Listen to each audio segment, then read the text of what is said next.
What's going on, people? It's that dude named Dave. I'm back. It's the first of the month, but it's also Friday. What's going on, people? How y'all living? How y'all doing? We just getting started here. Hope everybody's getting ready for the weekend. But before we get started, I need to make sure I'm not struggle streaming. I gotta make sure y'all can hear me right, okay? So press a 1 in the chat if y'all can hear me. Press 2 if you can't. Let go. Hey man, I'm glad to be back, people. Let me get my seat together. Let me get my seat together, people. Hope everybody's doing good. I'm just getting started. I'm feeling good, feeling fine. Got myself a Uzi and my brother a 9. You know what I'm saying? Oh my God, I don't know why I keep quoting that old KRS-One lyric, you know what I mean? But we back in the building, yo, we back on the map. It's TDND Live. It's Friday, it's November 1st. I hope everybody had a decent Halloween as far as y'all got kids, y'all got shorties, y'all out there doing trick-or-treating, getting your candy on and things of that nature. Now we on to Thanksgiving. And then, of course, with Thanksgiving, people don't really care about Thanksgiving no more, guys, because I see Christmas lights and Christmas trees already up in my neighborhood. I'm not talking about today. I'm looking, oh, November 1st. Oh, look at all these Christmas trees. You know what I mean? No, right? I'm talking back in October. I'm seeing folks at the end of September. I'm not lying to y'all. People at the end of September and October putting up their goddamn Christmas lights. What the hell is going on, people? Y'all can't wait? Y'all want to pay ComEd that high-ass electric bill? What are we doing here? Hey, before we get started, before we get cooking, guys, I'm feeling good, right? Because it's the second live stream this week. Some people are thinking, yo, Dave, we seeing Dave twice a week. What the hell's going on here? He's been suspect missing in action, right? But it's all good, though, right? But before we get into it, I want to talk about a few things today. Young Thug is going home. I'm gonna take a few minutes on that one. Hey, it seems like this case has been going on for decades, for years. Like this case started when I got on YouTube, okay? And I'm knocking on my 3rd year, people. Young Thug been locked up for about 2 or 3 years. I've been on YouTube about 2 or 3 years here. So we want to talk about Young Thugger. Thugger's coming home, baby. Thugger coming home. Mariah the Scientist ready to get her cheeks clapped, y'all. Hey, do you know who Mariah the Scientist is? That's supposed to be Thugger's girl. You know, y'all do me a solid here. I know y'all, someone think y'all that Thug, he gonna come home. I don't know what Thug gonna do, right? I don't know if Thug is coming home to be with some hard leg dude, or he gonna be with Mariah the Scientist. But hey, I gotta say this to y'all. If y'all ain't Google Mariah the Scientist, Google her. She kind of cute, y'all. She kind of nice. She kind of nice. So we're going to talk about Lil Thugger, you know what I'm saying? BBL, mental illness. We're going to have a conversation about BBLs, y'all. You know, we're gonna react to a video, talk about some mental illness and some BBLs, y'all. And also some dick nannikins of moms of 6 saying this. Oh, my God. Well, come on. The fact that I said mom of 6, hold on. I should have corrected my title, but, I can't put too many. You can't have a long-ass subject title for these live streams. You know what I'm saying? By YouTube, you can't use all 100 characters, right? I should have said single mama 6, because y'all know what I'm talking about. I ain't talking about no married woman who got a husband, who got a family, taking care of their kids, things of that nature. No. We're not talking about a woman who may be a widower, who lost her husband in a tragic accident. No, we talking about these banshee-ass women who are single mamas by choice. Oh, my God. Hey, before we get started here, right? Before we get started, we just hit the go live button. I need likes up in the building. Come on, guys, help your boy out, right? I need the likes. We're trying to re-trigger the algorithm again. We got to get back into the groove of things so we can start dropping these live streams more often and dropping video and dropping shorts. So if you guys are wondering this week, if you see my channel, I've been dropping shorts again. Right? I dropped a video clip the other day. We're getting back into the mode again. October's a bad month for me, guys. I'm just going to put it out there. I'm not going to go into too many details. You already know it already. October's a bad month for me. For some reason, I get sick every October. It's the anniversary of my father and my brother's death, basically. So it seems like I noticed like my body just takes a shutdown. And shout out to Tariq Nasheed when he talked about the Majora spirit when it comes to our ancestors. And I kind of feel like October, the ancestors are bringing me down just a little bit because I'm remembering their memory. But now we in November now. We here, it's on and popping, and we back in the business here, right? So let's do this here. Let's get to the chat. Let me see who's rocking with me, right? So I want to say shout out to the Ninja Watchers. The Ninja Watchers in the house here. Shout out to the replay gang. Y'all can't tap in live, but y'all click on the playback. And shout out to, of course, all the AIC, the Ainish crew, tribe members that's in the building, right? Show y'all love and support, like I say here. You'll see the ticket there, Cash App, dollar sign, that dude named Dave. And as you know, we a monetized channel. Super chat, super thanks, super stickers. Go ahead and show y'all support, show y'all love, man. Show y'all love. So let me get to the chat here. Let me see who's with me. We're going to get this party started, y'all. Because it's Friday, baby. Hope everybody's having a good Friday. Shout out to my man Grits and Bacon, the first one to come in the chat. Like Clownish, he's part of the problem. Zesty as nickel. Okay, Grits, let me know how you really feel about Thugger. I can tell already, getting started, the first comment, Grits and Bacon don't like Thug. So we got one who don't give a damn. Shout out to my man, Pooh Man. Thank you for dropping that Cash App. Appreciate you, man, for trying to support me. Yeah, thank you, Pooh Man, as well. Follow me on Twitter. I'm going to get my Twitter popping, or X, whatever the case may be. I like being on Twitter these days, guys. Ever since Elon Musk has bought Twitter, guys, or AKA X, I cannot call it X. I'm sorry. I'm still going to call it Twitter, right? Man, it's kind of wild. It's kind of the wild, wild west. But you know what, though? I'm here for it. I like it. And you want to know something? The elections are right around the corner, come up on Tuesday. Have you noticed the Democrats are going so hard on free speech?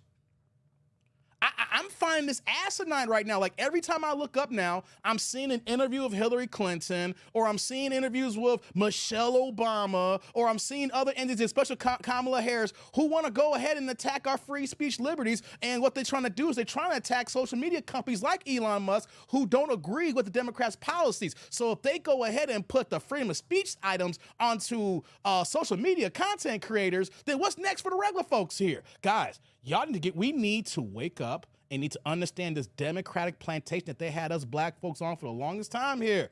They are really trying to destroy free speech. They want to go ahead and want to use action for the words you're saying, even though we're a country that's built on freedom of speech. Now, one thing I will say, though, we are not free from the consequences from our speech, because something can happen. You can hurt someone's feelings, someone get pissed off you, whatever the case may be. We are not void from the responsibility and acts of our actions here, but we still have that freedom. But the Democrats, they want to take away our freedom of speech, baby. If they take away our freedom of speech, you ain't gonna see YouTube channels popping like that, guys. You ain't gonna see cats like me getting it on and popping. So yeah, man, shout out to you, Pooh, man. What's going on? Thomas in the building. CF in the building. Good to see you. Hey, what's going on? Derek showed up. What's going on, brother? Good to see you. It's been a long time. What's going on? Jurgen in the building, yeah? What's going on? T. Orlando, my #1 hater. Hey, T. Orlando, you owe me, brother. I dropped a super on my man Theo's live stream today. And if y'all don't know, me and Theo, we tight. You know what I'm saying? I've known Theo since the big genesis of his channel. He came around when I got started, T. Orlando. I dropped the super chat for you to get you a wrench, and he still won't get you a wrench. And I put that on my name, T. Orlando. Ninja, you owe me. He said, ATL, stand up. You happy Thuggers home. Okay, man. What's going on, Sheila? Back in Chicago, had my mammogram, some other tests. Hopefully everything will be okay. Salute to you, Sheila. Hope everything be all right with you. Welcome back to the shot. You came at the wrong time, girl. It's cold as hell out here. Guys, winter at night, and it's spring and fall during the day. When we go to bed at night, it's like 25, 30 degrees, man. It's cold as hell. It was so windy yesterday. See, this is how you know people are from Chicago or they're out of towners, right? I was talking to somebody how windy it is. And they was like, yeah, you know, it's really windy. And then I was talking to somebody and they was like, yeah, man, that hawk is out. You know when someone from Chicago, when they bring out that hawk reference. The hawk is out now. Man, Sheila, you came at the wrong time. It's like 50 degrees during the day and 20 at night. Man. Let's see here. Let's get back to the chat here. What's going on? Trigger in the building. I see you, brother. Jurgen with the one. Sheila with the one. Y'all can hear me. Good. I didn't talk this whole time and y'all heard me. All right. Let's see here. I see the salutes going around. Sheila said, let's hope Derek found something that had to return on Monday for test. Okay. What did I miss something here? Okay. Let me see here. Tops, hey Thomas, what's going on, Thomas? Free Young Thug, yeah, Thug is home. Hey, man, talk about waste of taxpayers' money. God dizzle. Hey, what's going on, Miss Walker? Miss Walker in the building. What's popping, girl? Good to see you. Yeah, I'm glad you're up in the building, girl. Let's see here. T. Orlando says 15 years on paper is hell, son. That judge gonna see him again. Yeah, we gonna talk about that. Yeah, I'm gonna need your little expertise on this, T. Orlando. You know, I might drop the link. See if you can drop a few. If you can talk about it. If you want to talk about it, let me know. You the lawyer. You know, you the expert here. You know, I don't want to talk out of term. So if you want to talk about it, let me know. I'll drop a link for you. Let me know, brother. Let's see here. Scrolling down here, getting caught up. What's going on, Pinball? Hey, you in Macon. Headed back to AIC Tampa headquarters. Salute to you, Pinball. Good to see you in the chat, man. Good to see you. Good to see you. Let's see here. Scroll down. Pooh Man says it's usually January for me. I feel you, Jurgen. Pooh Man. I feel you. What's going on, Pooh Man? Yeah, TDND. Clearly, I struck out, so I'm in the chat. Oh yeah. I'm not gonna put your business straight. Hey, me and T-Line were texting earlier. And I said something to him. I was like, hey, man, because he was hitting me up and on my hiatus. He was like, ninjas don't be live streaming no more, huh? Right? And I can feel the resentment. I can feel the hostility through the phone, through the text messages when I talk to T. Orlando. I know what he's doing, but I can feel the resentment. He's like, yo, where the hell you at? Ninjas don't live stream no more, don't drop no content, right? You know? So I hit him up earlier today. I was like, yo, I'm live streaming today, right? As long as you ain't doing the XYZ, right? So he answered the question. So you got to make up for it this weekend, brother. You got some work to do tomorrow, Sunday, all right? You got some work to do Saturday or Sunday, brother. Or, maybe you can come through tonight.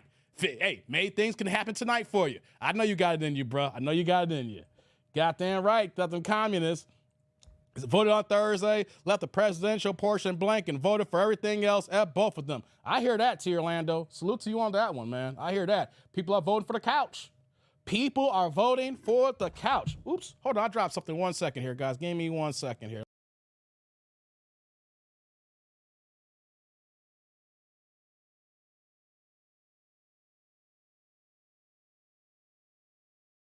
All right, there we go. We still getting set up here.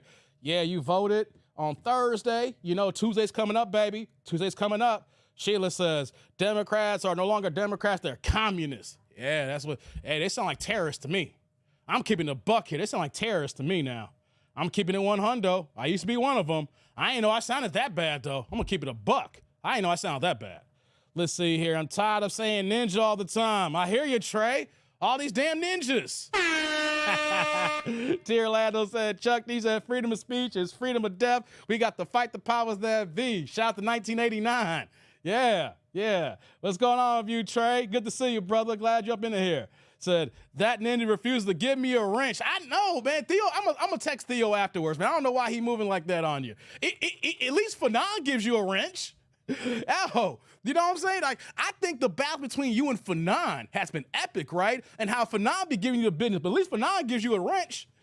At least Fanon lets you back in the fold with your trolling, T. Orlando. I don't know what's going on.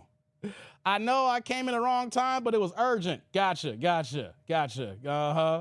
Let's see here. That trial is in the courthouse I'm working now. See? That's what I'm talking about. T. Orlando being the know.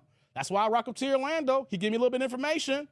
Hey, let's go. Hey, guys, before we get cooking here, we got the first holla of the day. Shout out to my man Derek Gaines in the building, dropping the $5 holla, pushing the green plate in the chat. Thank you, Derek. All I like to say here, I love it. Let me make the chat turn colors. Saying, TDD Sports Talk, why do we still have rankings in college football? When will the Cowboys get together? Boo, Cleveland. My man's Derek Gaines in the building. What's going on, Brother D? Hey, first things first, Derek. Salud. Thank you for the holla. I appreciate you, man. Thank you. Right back at you. First super of the night. All right, Derek, I answer your question because you paid for it, brother. Since you paid for it, I answer your question. I don't give a damn about college football rankings. How about that? Me and college football don't get down like that no more, Derek. Okay? Let me put you on game on something with me here. I don't get down with college football until like bowl time, bowl season. All right? These rankings and the schools and how they move in and stuff like that, and the NIL and how these kids will be paying for. I don't give a damn about college sports no more, man, because I've been done with college sports for the hot minute there. I'll watch a game here and there, brother, but you know what, though? That's not my get down. It's not how I roll here. So I can't really answer that question about having rankings in college football because it's not college football. Hold on. What did I say? It is not college football anymore, Derek. It is semi-professional football league. That's what the NCAA is now. It's always been this way, but since these cats are on the payroll, give us about 5 more years so that we can kind of get things the way it's supposed to be. Maybe more Wild Wild West, but more money involved. The school's going to figure out how they can work this out here. I don't call it college football no more, man. This is semi-professional football, baby. Semi-professional football. Your second question is, when will the Cowboys get together? Derek, I don't know if you're trolling Cowboys fans or you're trolling my man Steven in the chat here. Steven's one of my ninja watchers, always call me his tribal chief, right? And I think you're trolling Cowboys fans, right? The question to that one, answer to that question is never. The Cowboys are the Cowboys, baby. They gonna suck as long as they suck. All right? They'll have a decent regular season, do their thing, you know, they might make it to the playoffs. Hey, they might even get a divisional title. Then get to that first round or that second round of the playoffs, and they asses is done. All right? That's the Cowboys game plan. That's the way it's going to be, Derek. Come on now. And boo Cleveland. Hey, Derek, you got some goddamn nerve coming here trying to talk about some boo Cleveland. How about boo Cleveland? How about boo Cincinnati? Okay? All your football teams in Ohio are sucking ass right now, Derek. So you've been – no, I get why – I know I've been around lately, but when I do show up, that's why you don't show up, because Cincinnati and Cleveland is in the doghouse of that ass kind of football they're playing. All right, Derek? Does that help you out, brother? Thank you for the holla. But, yeah, Cincinnati and Cleveland football teams, y'all stick again. Remember the water boy? He said, yeah, you can do it. Remember Rob Snyder's character? And then at one point when he had to sit down because he didn't take the high school test, and what did Rob Snyder's character say? Oh, no, we suck again. That's Dallas Cowboys, y'all. Oh, no, we suck. Shout out to the water boy. Love that movie. Thank you, Derek. Thank you for the holla. Let's keep it moving here. Let's keep it moving. Oh, Derek also dropped the members chat, man. 23 months, man. Me pushing number 2. You're going to get timed out, Negro. It's been a while, man. I'm giving you some grace today, but you're going to get your ass timed out, brother. Calm down. Calm down, Derek. Okay, let me scroll down the chat here. Moneyball. Hey, yeah. Semi-pro. Show me the money. I'm trolling Cowboys fans. I figured that, Derek. I know you. I've never once heard you in the couple years that I've known you ask any major questions regarding the Dallas Cowboys. So I know your janky ass is trolling right now. You're trying to be on your T. Orlando right now. I get it. T. Orlando says, I put $50 on Falcons over Cowgirls on Sunday. Man, I didn't know you was betting. T. Orlando, I've noticed on low key, you root heavy for the Falcons. Every time I see somebody on football, you're talking, and whatever channels I know, you bringing up the Falcons. You a heavy Atlanta Falcons fan, ain't you, brother? You here for the Kirk Cousins experience, ain't you? Is Kirk Cousins down there? You there for the Kirk Cousins experience? Yeah, y'all horrible. I'm glad you finally admitted to that, man. Yeah. Sheila says, didn't one year the Bengals were all the jailbirds? They had a couple years early in the 2000s where, you know, cats were getting locked up all the damn time, you know, but they weren't really that good, though. What's going on, MOP? Good to see you, brother. Good to see you. Falcons and UGA. Yeah, man, you got to get off that narcotic, brother. You need to get off that narcotic, man. You over here shooting for the Falcons. How's Georgia doing these days, man? Didn't Georgia fall off? I don't know, man. You know, y'all Atlanta Negroes, man. I don't know about y'all Atlanta Negroes. You know what I mean? Y'all ready to get the show started? No alcohol, guys. Ginger ale. If y'all want to. Salute to you, Vince. Vince in the building. Excuse me, guys. Philly's MOP says Philly all day. Gotcha. UJ number 2 in the country as usual. Gotcha. Gotcha, T. Orlando. Thanks for the update. I'm more thinking about the Atlanta Falcons, though. I got really no beef with Georgia. Georgia always put a squad every year. My issue was the Falcons, okay? UJ beat the brakes off Texas 2 weeks ago. Okay. I ain't got nothing bad about college football. My issue was with the pro football Falcons, man. I mean, T. Orlando. Let me address T. Orlando for like 2 minutes. We'll get started here. And this is because he's an Atlanta Falcons fan. Why do fans like you, T. Orlando, keep torching yourselves? Right? I would have thought y'all been done in 1998, right? When they went to the Super Bowl, remember with the Dirty Birds? Hey, I remember the Dirty Birds. Didn't y'all have the football man of the year? get arrested the night before the Super Bowl for buying that ass? T. Orlando, let me ask you something here. Like, you guys had the football man of the year. Y'all were going to the Super Bowl. And then the dude who won man of the year, the Saturday night before the Super Bowl, decided, I'm going to buy some, you know what?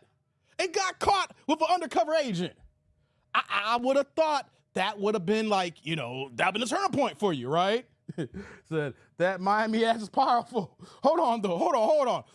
Come on now. Let's fast forward now, T. Orlando. Y'all get Michael Vick. He's the savior of the franchise. And then y'all take the big ol' L's because this ninja wouldn't be goddamn dogfighting with his homeboy. I would have thought cats like you have been done after the damn dog fighting, right? But no, right? Y'all get Matt Ryan, right? So y'all draft Matt Ryan, think it's all good. Then, what was it, like how many years ago? Like 4 or 5 years ago? Y'all go to the Super Bowl and y'all blow the biggest halftime lead like in Super Bowl history? Like, what the hell's going on, man? Like, I'm just giving y'all the main highlights, though, right? But, T. Orlando, after those main highlights, how in God's green earth are you still supporting that damn franchise? I tell you, drugs is terrible.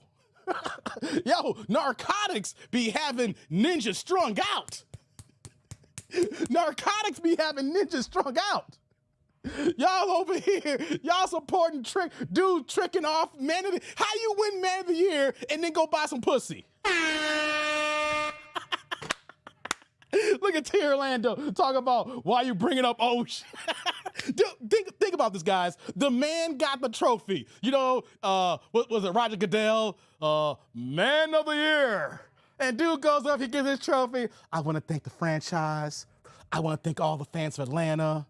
I want to thank the whole state of Georgia. It is so hard to be a good person, but we got to do right by everybody, people. Thank you for this award. Thank you, everybody. And Atlanta's going to win the Super Bowl. And everybody was like,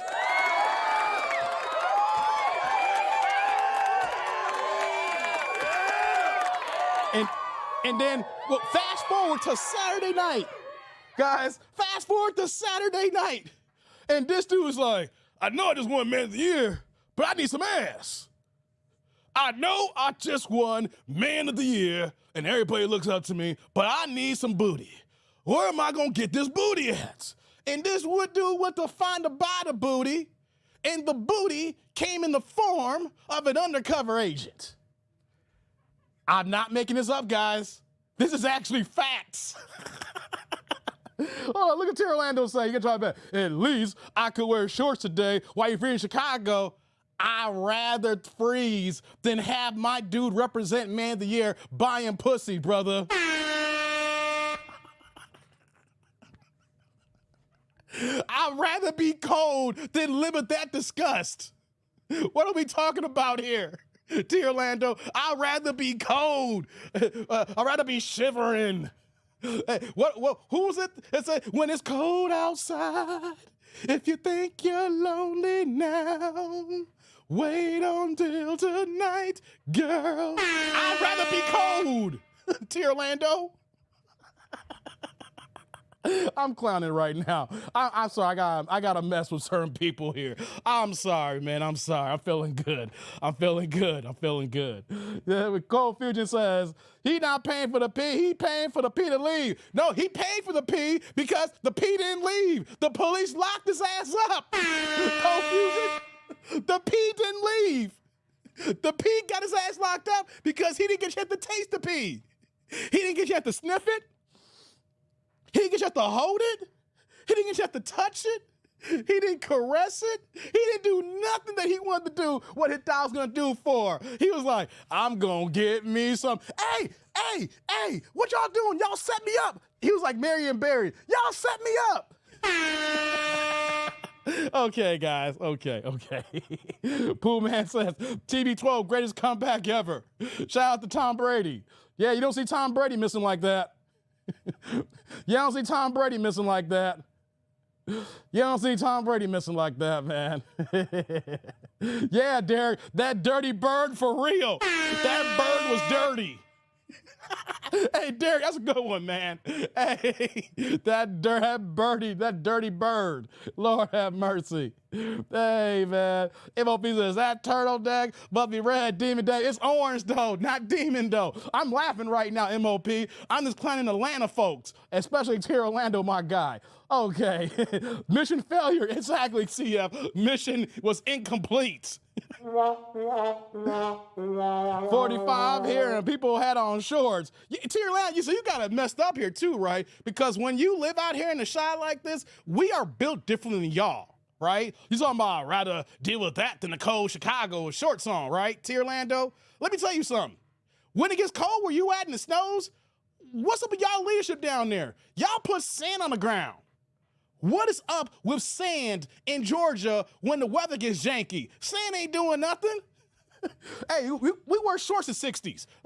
Like Derek says here. We wear shorts in the 60s, brother. I'm done, man. Blood orange, yeah, blood orange. Okay, guys, I'm done this with Tier Orlando. I had to do that.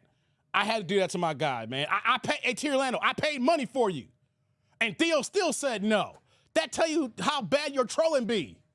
I did this on purpose because I literally dropped a $5 super for Tier Orlando to get his goddamn wrench, and Theo still said no. So you know what I said? I'm gonna clown his ass because I thought that Theo would be like, that's Dave, right? Dave's my guy. Okay, I'm gonna give Tier Orlando this reprieve here. Nah, Ninja, even my word's not good enough in that scenario. So I had to clown. I said, no, I'm gonna clown Tier Orlando for 5 minutes here, give or take. All right. So let's get back into the building here. Blood orange, yeah, MOP, yeah, what's going on, Vince? Let's see here. Did I miss anything before? Oh, yeah, check it out. Before I forget, guys, hold on. Hold up. We got a Cash App in the building. We got 2 Cash Apps. Guys. Let me see here. First one came from Tier Orlando, ironically. Hey, Tier Orlando, he came in with the $2 Cash App. Shout out to my boy, man. He a good sport at heart, man. He ain't got no comments. He ain't got no questions. He dropped this for the straight love of the game, baby.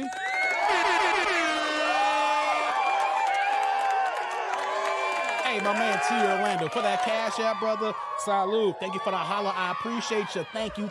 Right back at you with the Cash App. Appreciate you, man. You're a good sport, Tier Orlando. You're a good sport. If you do all that trolling, you got to be able to take it back. So I appreciate you, man. That was fun. That was fun in games. And you know it's true. That's why I knew you probably laughed behind the keyboard. You know that's funny right now.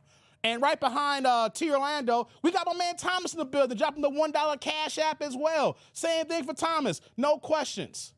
No comments. Thomas dropped the holla for the straight love of the game, people. My man Thomas in the building. Hey, brother. Salute. Thank you for the holla. I appreciate you. Thank you. Right back at you with the Cash App. Let me acknowledge it on my end here so I don't forget. All righty. We got that here. Hey, let me adjust my monitor here, and I'll be right back, guys. Give me 2 seconds.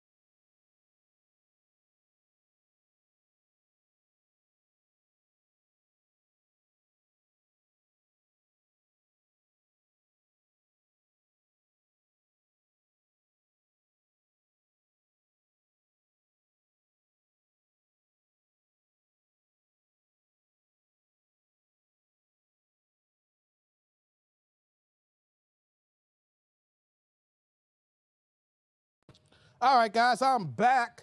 I am back. We're gonna get to these comments here and let's get the show started. Hold on, let me go back up here. Did I acknowledge Thomas? Yes, I did. Thank you guys for the Cash Apps. Tier Orlando said Theo straight timed me out a couple weeks ago for trolling him. Yeah, he was mentioning that. And you know what, though, as soon as I brought that up, Tier Orlando, they started timing you out in the chat, man. I was like, who timed out Tier Orlando? Yeah. What are you saying here, Pooh Man? Theo said maybe Tier Orlando. Yeah, that maybe means no. I got to holler at him. Yeah, access denied. I saw that pinball. Yeah. Derek says, Tier Orlando, Theo's always timing me out. Yeah. Okay, shout out to Cold Fusion. Cold Fusion in the building, dropping the $2.99 super sticker. What's going on, girl? I appreciate the support, guys. What do we got here on the page here, guys? What we got here in the channel? Look at this here. CF ain't got no questions, just like Tier Orlando and Thomas earlier. No questions, No comments. CF just dropped this holla for the straight love of the game, baby. My girl CF is in the building. CF, how you living, girl? Hey, salud. Thank you for the holla. I appreciate you, girl. Thank you, thank you. Right back at you with the super. Wait, hold up. Wait a minute. Hold up. Who's that in the building? Who is this in the building? We got an old friend that's back in the fray. Hold on. Big man is back in the building. Where you been, big man? Oh, snap. Big man, where you been, brother? You came back as a member, too. Big man, one more again. Hey, man, Big man, one of my earliest supporters, man. I ain't seen you in over a year. Oh, my God. Hey, guys, Big man, I need people to give a round of applause to Big man. Big man was one of my heaviest supporters when I first got the channel popping. And I ain't seen you in about a year or so, and I literally talked to you about a month ago. I think it was Derek, maybe about a month or two ago, that was like, yo, man, have you seen Big man in a while? Man, Big man and Derek used to have epic face-offs on my live streams. They would go back and forth on Super for Super, on dissing each other, man. How you living, brother? Oh, my God. It's good to see you, big man. My former ex-JW. We used to have crazy conversations talking about, I used to be a former Jehovah's Witness. Shout out to the cults. Hey, man, if there's somebody who I knew I could have a conversation about crazy ex-Jehovah Witness babble BS, it's Big man. It's good to see you, brother. Glad you're back, man. Glad you're back. Let's see here. Let's scroll down here. Right, Derek? That caught me off guard, too. That's your homeboy, man. Y'all had epic battles. Shout out to him, man. What's going on, Grits and Bacon? He dropping the 16-month member check. What's going on with you, brother? Thank you for dropping that holla, man. I'll give you the announcement on that member chat, man. You've been here for 16 months, man. Showing love and support, man. Appreciate that, man. Yeah, big man salute. Hope all is well. Let's see here. Pooh is a big man. Welcome back. Hope all is well. Yeah. Yeah. Thank you, Pooh man. Thank you for that membership drop there. Yeah, let's scroll down here. Yeah, MOP, exactly, man. Said, our battles were legendary. Hey, man, those were fun-ass late nights, Derek. Hey, Derek, real talk, though, Derek, you remember? You were in it. But, hey, Derek, hey, real talk, those were some fun nights. Y'all two going at it and the whole chat watching y'all. Those were some fun nights, man. I wish that I could find those live streams and break them up and play them again. It's going to take me a while to audit that, to find those video clips, because it's the nights when I saw Big Man in the chat and Derek would be in the chat and several other people, man, we were just having fun just to have fun. We didn't have no talking points. We were just shooting the breeze, and we'd have a gang of people in the chat, and it could be late at night, and we would just be having some straight up fun. It's cats like Big Man and Derek, when it's all fun. It's all fun. There's never no disrespect. We're all, just rocking with each other like that. Man, it was some good nights, man. Good to see you again, Big man. If you're ninja watching, and here's the thing, Big man's a driver. So if you're ninja watching, and if you can't comment, I get you, brother. I get it. But appreciate you, man. Appreciate you. Man, I'm happy as hell now to come back today, man. So let's get this party started, guys. Y'all ready? Let's get this party started. I got a lot of topics to talk about today. Yeah, you there too, Pinball. Yeah, I forgot. You've been here for a while too, Pinball. Yeah, man. That's what makes these live streams so much fun. We build a community.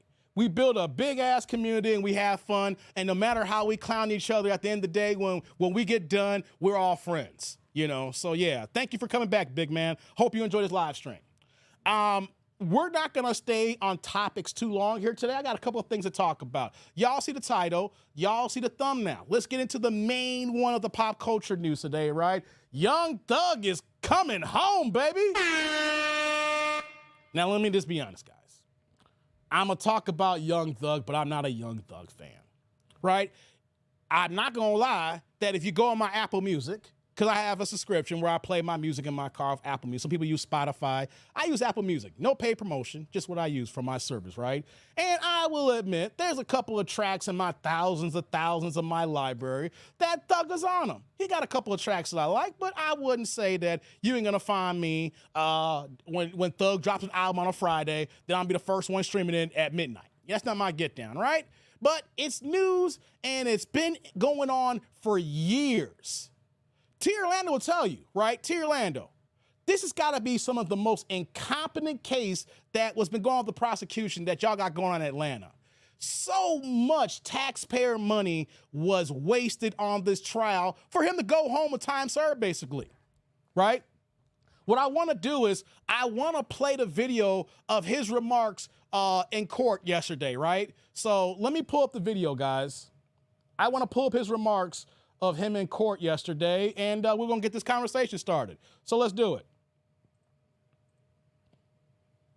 Let's go. Lights up in the building, guys. Yes, ma'am. I take full responsibility for, my crimes or my charges. I want to say sorry to my family, my mom. My mom got 11 kids. I can't say all their names, my managers, my kids that's not here. Really everybody that got something to do with this situation, I want to say sorry for just having so much time investing into this, and I am a smart guy, I am a good guy, and I really got a good heart, I find myself in a lot of stuff because I was just nice or cool, and I understand that you can't be that way when you reach a certain height because it could end bad, and it don't really have to have nothing to do with you, but it could end bad and it could, fall on you. And I know the choice is yours, it's up to you, and I hope that you allow me to go home today and just trust in me to just do the right thing and never see you again unless it's at a bar in the future or something. Just out of this type of situation, I promise you I won't ever be in this type of situation again. I'm going away. I've learned from my mistakes. I come from nothing and I've made something and I didn't take full advantage of it. I'm sorry. Through these last 2.5 years of my life, you are really, truly, honestly, the best thing that has happened to me because you made everything fair for me and everybody involved on both sides, I'm sorry to the sheriff, everybody for just having to put extra time in. I know y'all got paid more money, but I'm sorry for y'all having to put this extra time in to be away from y'all family, and I just hope that you find it in your heart to allow me to go home and be with my family and just do better as a person. I know what I bring to the table. I know what I am. I know the heights I've reached. I know the impact I got on people, period, in the community, all people. I learned that late, these past 2 or 3 years of my life, I kind of learned that late. And maybe it was because I was, probably on drugs or anything, I don't know. But I have came to my senses and I understand what I mean to this world. But I am a good guy, I don't mind doing stuff like free shows, and I always did that. I did free shows and gave it to single parents, millions of dollars. I made $1.8 million on a free show, and I gave it all to single parent charity. And I did 2 or 3 shows that made $700,000 a piece, and I gave it to the breast cancer organization. I do things. I put millions of dollars back into my community for real. I really did. I did more than anybody ever did from my side, But I understand, rap lyrics. I understand how it could be twisted. I understand what it could do to the mind of people. I understand all that, and I promise you, I'm 100% changing that. It's just, I'm older, I'm grown now, and it's just I'm smarter. It's more things to rap about. Like I've experienced a lot of good things. I experienced more bad things, but I experienced a lot of good things too. And anyway, I can go forever. Well, I appreciate it. And I appreciate that you do realize how much of an impact you have on people. I mean, it's past your neighborhood. It's worldwide, especially young people. And having come up from where you came up from and living in and around that, you know that gangs are damaging to our community. And it may be that a whole lot of rap music and the rap industry is, I mean, honestly, it sounds like a modern day version of kind of WWE wrestling that used to be on television, where people would just get up and posture and act like they hated each other. And it may be that that's a lot of what is going on in the music industry with rap. But whether it is fake or not, it has tremendous impact on kids and young people who think, this is cool, this is what I want to do. Look at him, he's a millionaire. I can do that by being, you know, a gangster in the streets. And that's not true. What you're likely to have happen to you if you're a gangster in the streets is you get shot, you get killed, or you get thrown in prison. And those are, you know, by far the most likely outcomes. And, you know, you've been in here watching the trial, and you've seen the pictures of Mr. Ryan posing with a gun as big as he is at 15 years old and going out and shooting and killing another teenager. And that's what gangs do. And that's unfortunately a lot of what rap music does. And if you are a modern day John Lennon, you know, I mean, he might have rapped too in this day and age. I don't know, but I know you're talented. And even if you choose to continue to rap, you need to try to use your influence to let kids know that that is not the way to go, and that there are ways out of poverty besides hooking up with the powerful guy at the end of the street selling drugs.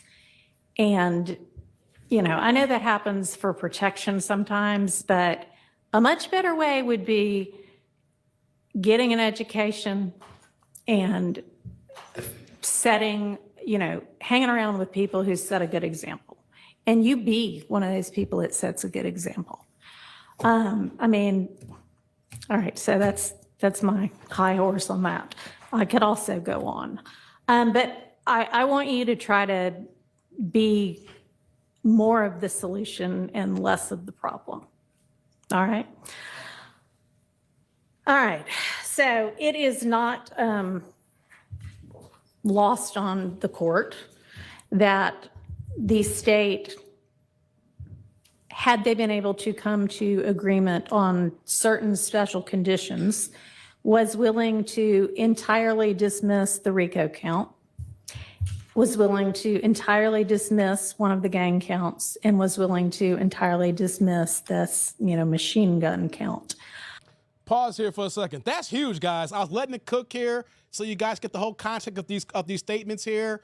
To have, and T. Orlando can correct me if I'm wrong here, but the Thug's lawyer throughout this whole ordeal and going through this, you know, this process to get the RICO thrown out, as well as the firearm thrown out. Those are the two biggest W's we can think about here, right, T. Orlando? Lord have mercy, but we know that this prosecution, the lawyers that the taxpayers are paying for the state of Georgia, they really messed up this case. The fact that you're going to have this kind of case that come up and it goes many years and this is the result here, there's got to be heads that's rolling after this, all the dust clears here. But let's continue. Was willing to give a sentence that permitted Mr. Williams to walk out of the door today, and therefore does not seem to be particularly worried that Mr. Thank you, Tia Williams, Lando. if on the streets, would be Gotcha. a Thank you, danger brother. to Thank society. you. I'm taking that into consideration and crafting my sentence. And in permitting a NOLO plea to the RICO count and one of the 2 gang counts, I would not be permitting the NOLO to the one if you were not pleading guilty to at least one of them. But you are, and y'all admit a factual basis for the counts that you are pleading guilty to. I find there to be a factual basis for those counts, and for the remaining counts with which you are charged. I am going to impose a sentence, and I've taken a little bit of the suggested special conditions from the defense and a little bit of the special conditions Lando. suggested by the prosecution. On count 1, the court sentence is 20 years to serve 5. All right, that was a clip I wanted to showcase with the judge talking and Thug giving his remarks there. I'm going to read the details. And I know what you were saying, Tia Lando, but with the judge saying, yes, there were RICO counts, Tia Lando. That's what I'm saying, to get that, though, the RICO drops, as well as the artillery, the guns. You know what I'm saying? So his lawyer throughout the battling, the years, the contempt in court that I've seen, you know, his own lawyer went to jail one time because he was not backing down, you know, but there was so many mix-ups and so many foul-ups that, hey, this is what happens here, people. You know, what I want to do is I want to read the details of his release and what's going to happen to him here. So let me pull up this other article here, guys, so we can go over that. So give me 1 second here. Thank you, Pooh. Talking about the fair use? Yeah. All right, let's do this here. Young Thug released after changing plea to guilty in Georgia's longest running criminal trial. Hey, Tia Lando, I'm going to believe that going forward in any kind of Georgia law classrooms, they're going to talk about this case for how long this went on here. This has to be a case study. You know what I mean? So, hey, what's going on, Mark the Guardian? Yeah, good to see you, brother. Let's scroll down here. I'm going to go over the article here. It says Atlanta rap star Young Thug was released from jail Thursday night after changing his plea to guilty earlier that day in Georgia's longest-running criminal trial. He averted prison time with probation, bringing a stunning close to a chapter of a case that has riveted court watchers for nearly 2 years. The plea change by the rapper, whose real name is Jeffrey Lamar Williams, appeared on the brink of not happening after Superior Court Judge Paige Whitaker asked if he agreed to a non-negotiated plea. That means prosecutors and the defense could not come to a sentencing deal, and the judge will ultimately decide his punishment. Now, I was getting my hair done reading all this here when this was all going down yesterday. So, man. So the parties returned after a brief recess, and Young Thug agreed to plead guilty to drug and gun-related charges and no contest to charges of conspiracy and participating in a street gang. Whitaker sentenced him to 40 years that would have forced him to serve 5 years in prison, but she commuted to time served. In addition, he must complete 15 years of probation, which can result in 20 years to be served in custody if probation not successful. So, guys, basically what we're seeing here is Thug got to be on his P's and Q's. If he ain't going to do the right thing in the future, if he just sneezes wrong, they going to lock his ass back up for 20 years. The article goes on to say she put several restrictions on him, including barring travel in Metro Atlanta and no contact with affiliated gang members, and said he would perform community service, including doing presentations to community groups and children against gang violence. There better be no violations, but if there are any, you're coming back to see me, the judge said. Yo, he gonna get them 20 years if he comes back. Said before she sentenced him, said Young Thug told the court he takes full responsibility for my crimes and for my charges, and said he now recognized the power he holds in the South Atlanta neighborhood to set a better example. I know what I bring to the table. I know what I am, Young Thug said. I know the heights I've reached, and I know the impact I got on people in the community. Young Thug, man, 33 years old. These cats are so young, man. 33 has been in jail since his arrest in May of 2022. Wait a minute. He has been in jail, guys, since Kevin Samuels passed away. Kevin Samuels died in May of 2022. Correct me if I'm wrong, I can't remember, it was like May 5th or May 3rd of 2022. He's been in jail since our dearly departed brother passed away. God dizzle, man. On charges related to leading an alleged street gang, Young Slime Life, or YSL, with members accused of committing illegal and violent acts, including murder, armed robbery, drug dealing, and carjacking. Fulton County District Attorney Fannie Willis, hey, that's your girl, T. Orlando. Fannie Willis, that's your girl, right? Uses Georgia's Racketeer Influence and Corruption Organizations, or RICO statute, to claim Young Thug and Associates are a street gang with ties to the National Bloods Gang. During Thursday's sentencing, Assistant District Attorney Adrian Love painted Young Thug as a central figure in the illegal acts, including allegations of murder, and cited rap lyrics promoting violence. Love asked the state to consider sentencing Young Thug to 45 years, with 25 years to be served in prison and 20 on probation, but Whitaker noted in her sentencing decision that prosecutors were earlier willing to let Young Thug get out on probation as part of a plea deal as long as he testified against his co-defendants. Young Thug's lawyer, Brian Steele, asked Whitaker to impose house arrest instead and said that the state misunderstood the context of the rapper's lyrics and claiming they showed he was encouraging gang activity. That's the problem with these rappers, nowadays, guys. They're rapping about all their indiscretions, about all their crimes, whether real or fake. They want to put it on wax to showcase how hard they are, how big and bad they are. I took this dude out. I'm going to put it in my rhymes. Yeah, this dude's soft. This dude weak. Put him on the ground, put him to sleep. You know, you want to put those little rap lyrics, and then what happens is we got the hip-hop police in every single goddamn state monitoring all your activities, and it's kind of ironic, guys, that the record labels, you know they're going to go through, listen to the album. They know they're going to listen to the song, listen to the lyrics. They're not sending the artists back to change their lyrics up, be like, yo, you going to mess up our investment. You going to rap about this, the Fed's going to lock you up. No. That's not what happened here. Have you noticed that these record labels don't even shut this down? They want these rappers to rap about this stuff here. They make more money with these rappers in jail or going through the courts because their album sales go up, and then when they get locked up, their sales go up even more, or if they get deleted, they go up anymore. These labels are looking for this kind of activity, guys. Lord have mercy. Back to the article, it says, they are in a tunnel vision to try and convict a man who should not be convicted, Steele said. Whitaker, during her sentencing, said she appreciates the impact a Young Thug has had coming up from a community already plagued by violence. But if you choose to continue to rap, you need to try to use your influence to let kids know that this is not the way to go. There are ways out of poverty besides hooking up with the powerful guy at the end of the street selling drugs. I want you to be more of the solution, less the problem, she added. All right, guys. Let me get to this part here, and then we're going to move on. So a string of plea deals. The prosecution's agreement with Young Thug came after 3 co-defendants took plea deals this week following mounting speculation that Whitaker could order a mistrial. Initially, prosecutors named 27 co-defendants. The trial against Young Thug began with jury selection in January of 2023, and by the time the opening statement started with that November, after a month of delays caused some defendants taking plea deals and others choosing to be tried separately, he was one of the 6 co-defendants. Whitaker this week approved plea deals for 3 of them. We're not going to go through their names.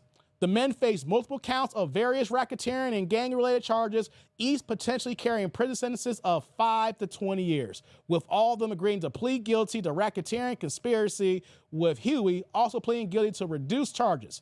They accepted more lenient prison sentences with probation and time served. Ryan, however, will remain in prison on a life sentence on a 2019 murder, but his 10-year prison sentence in the RICO case has been commuted to time served. The trial is expected to resume against 2 remaining co-defendants, DeMonte Kendrick and Shannon Stidwell. Giving Young Thug's plea deals and end to his part of the prosecution's sprawling case comes after nearly 2 years of winding live stream trial. The original judge had recused from the trial in July after misconduct allegations by the defense and heated courtroom exchanges between various parties and a multitude of bizarre moments, including the deputy alleging smuggling contraband to a defendant and someone hacking the court Zoom to yell "Free Thug" have punctuated the sluggish proceedings. The judge had previously said the trial could conceivably stretch into next year after the prosecution was still done presenting this case. Lord have mercy. Let me go back to the big box. All right, hold on. Let me go back to the chat here, see some of the comments I missed while I was reading this here. 1 second, guys. T. Orlando says, OS, guess they had Rico count. I thought it was street gang statute. Nah, man. As you see, we got a whole bunch up there, man. Yeah, what's going on, JD? JD in the bill says, I hope he really changed, but I don't have a ton of hope. So many don't get the second chance. I hope he capitalizes on this opportunity. I hear you, man. Yep, no bond, solo confinement. Yep, RIP to the Godfather. It's been that long, guys. Yeah, what's going on, EJ? The skit master in the building. Good to see you, brother. All right, let me scroll back down. Salute to you, Peter. Good to see you, man. So, I'm not going to go through the rest of this article, guys, but, man, Thug got out. This has been, look, what's the best way I can use this, guys? This has to be some of the worst situations of taxpayer money going to try a case ever in Georgia's history. This was one big ass show. This was horrible, guys. I mean, and correct me if I'm wrong, T. Orlando, didn't this put a strain on the financial impact of the law of the situation in Georgia, where that you literally had lawyers who were on the case not making any money on this here? I mean, I heard so many things in the last couple of years regarding this here, that the derelict of leadership, just so many problems that fell apart, that it seemed like they had to take a plea deal. I don't think the state of Georgia could take on another year of this case being tried, this case being put on, being taxing the tax customers, as well as everything else going on right now. It is just so much here that they had to do what they had to do. Hey, before I move on here, shout out to my man Grits and Bacon, dropping the $2 holla, putting that blue in the chat, saying that mumble trash music. Hey, Grits and Bacon, let me know how you feel, man. My man Grits in the building. Hey, brother. Salud. Thank you for the holla. I appreciate you, man. Thank you. Right back at you with the super. Appreciate you, brother. I appreciate you on that, man. T. Orlando says, hold on, wait a second. So I have insider info, so I have to be careful about what I say in public. I understand, brother. I am the same way, too, when I talk about finances, because people, I don't know if you, a couple of live streams ago, people were asking me, yo, Dave, why don't you put on a financial channel to talk about these things? Well, I work for a government entity, and I have a security clearance, so I am bound by certain things that I have to be careful on, because I know I'm bound to slip if I'm going to talk 2 and 3 hours about subjects. So I understand completely what you got to say in public, to Orlando, because I'm in the same space too as well. That's why I talk so vague on so many points, because once I get descriptive, that's going to be my ass, Mr. Postman, and my job ever finally talking about this ish. You know? So shout out to my man EJ. Been a member for 18 months, dropping in the members chat saying, Young Thug finally get his freedom with the black hand emojis. My man EJ in the building. Shout out to the member chat, brother. Good to see you, man. Shout out to EJ in the building. Let me do this here. I'm getting that off the screen here. So, one of the things that they were talking about with Young Thug is the fact that he cannot go to certain parts of Atlanta. Got to stay away from the areas that he was, quote unquote, the riffraff was from.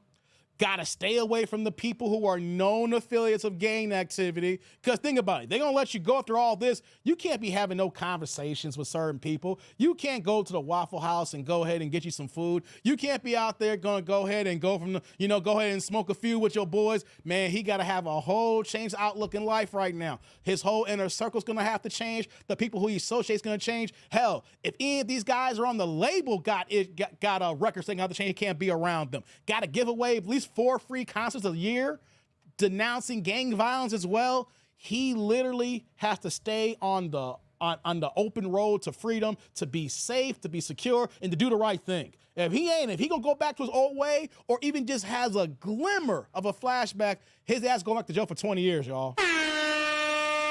But man, no, we always hear that whenever federal prosecutors bring on a case on an individual, what is the number one thing that we hear?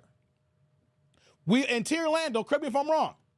I might be off by a few percentage points or not. They always say when the feds bring a case on you, there's a 95% conviction rate, right? 95% conviction rate, maybe a little bit higher. I don't know, maybe a little bit higher this year, don't know for sure, right? But what happens when you have an entertainer or just somebody who has means to hire the right legal team and you're able to capitalize off the decisions, the missteps, and the hubris that the defense, that the prosecutors have, thinking that they had a slam dunk case against Thugger, you know? And this is one of those situations, guys, that even if you catch a case, representation is key. I wasn't going to talk about this point here, but so many times in my live streams, I see comments from my old videos. We're talking about legal law matters. I always say, I'm not a lawyer. What I'm going to do is I'm going to talk to a lawyer and hire a lawyer because that's the right thing to do, because that's what their expertise on. So much that we got so many dumbass ninjas in real life.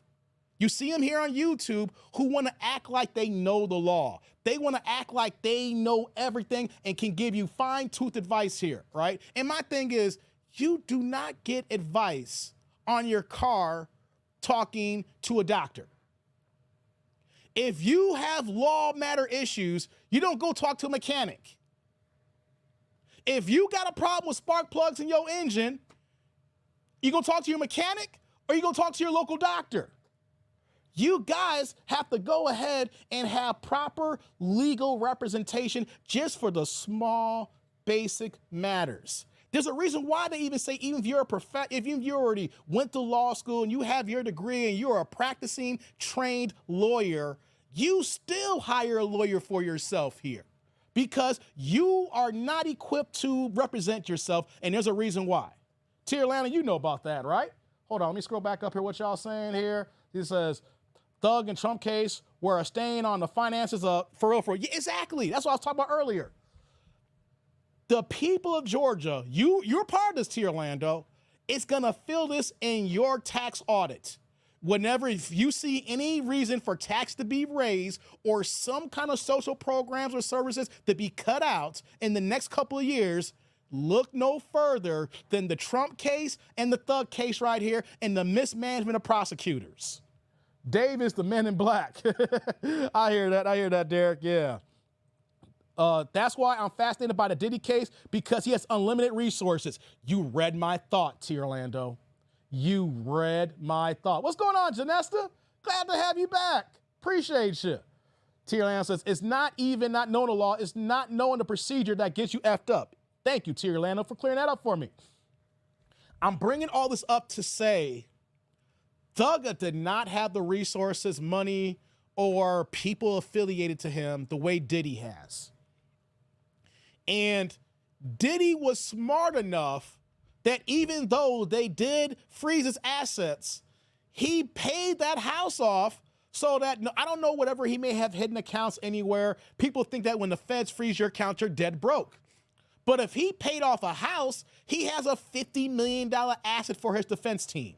So whatever it is where you may thinking like, oh, Diddy's messed up, they froze his money, what is he gonna do? That's what I'm talking about. When you got people who have resources, access to damn good lawyers and their expertise in that part of the law, and you know how to get out of the goddamn way and let them do their job, when this court battle happens in May, because remember, they announced that Diddy's court case is gonna be May 5th of 2025. It's the start of that case here. And I don't know I don't know, Tier Orlando, of course, I'm gonna talk to you when we get to that point next year about the prosecutors, if you know anything about them or not, but it's gonna be very interesting how long the court case is gonna be. Because this went on for 2 years and change, almost 2.5 years. Diddy has more money, more resources, and access to top-notch more lawyers. Could we be watching a Diddy case in 2026? Could we be watching Diddy on trial in 2027? Hell, could we be watching Diddy in 2028? So even though when we hear about the Fed's conviction rates, majority of the time, these are people who don't have access to the top lawyers and resources, and they don't have the money to fight for that long. Eventually, the money runs dry. Eventually, the money stops. And eventually, your lawyer's gonna be like, next payment due. And then when you ain't got no money for your lawyer, what happens? You better take that plea deal. You're gonna find another lawyer. But we see how that goes down the line because the feds, its major tactic is slowing the shot clock, slowing the play down to run the shot clock out to drain your resources so you don't have the representation to battle against them. So I'm really curious to find out when we start next year, the way Thug went through this trial here and the way his lawyer went through masterfully, even going to jail for contempt of court and proving all the issues with the judge who were individually recused himself, Fannie Willis, who kept messing up certain things as well. I'm telling you guys, we think Diddy's done. And who knows? Diddy might be done. I just want to put in your heads that with this Thug case here, we are far from that. Diddy has more money, more resources, and we're going to see what that money will do next year. Janessa said, I thought R. Kelly would be out of prison by now. R. Kelly ain't got that kind of money, girl. Hey, R. Kelly has stopped making hits years ago. He was living off residuals and royalties. And R. Kelly was still living the high life. He didn't have that kind of money. You know what I'm saying? But know what though too, Janessa, of R. Kelly? That was a white nice say-so thing. If we was gonna get R. Kelly, we should got R. Kelly 20 years ago. I'm here in Chicago. We watched them tapes when they dropped. Of course, they were corn-ography, corn status, but we didn't know no better in 2022. It's kind of crazy how ignorant we were in 2022, over 22 years ago. But if they really wanted R. Kelly years ago, they could have had R. Kelly years ago. The thing is, the white knives and I'm say-so laws. R. Kelly was making so much money for so many people in the industry, for so many people that's bigger than him. He was writing hits after hits after hits, making millions for people. And so while the millions were coming in, they were not going to stop that gravy train. If anything, the initial investigation during the trials 20 years ago, it gave him a boost in album sales. When the Chocolate Factory drop was at 2000, 2003, 2004, when the Chocolate Factory dropped, man, R. Kelly was on top of the world. Y'all ninjas from other states did not know about stepping music. Y'all did not know how to dance and step like that. All of a sudden, R. Kelly's like, step, step, side to side, front, back. Everybody was stepping in 2004 then. And so when R. Kelly was making that money, the powers that be said, let this ninja make money. We got to get this before his ass gets locked up.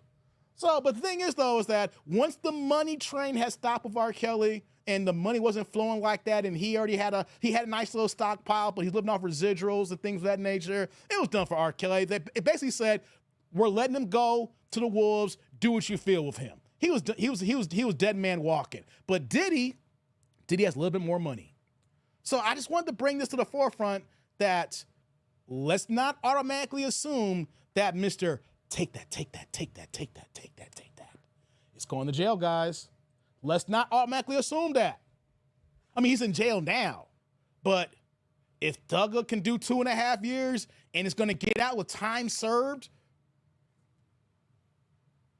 I already know right now, if what we're talking about here, Diddy is probably hiring his own dream team that we don't know about.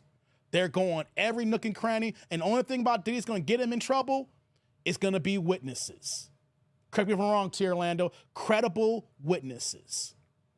And even then, his lawyers and team is going to be ready for it.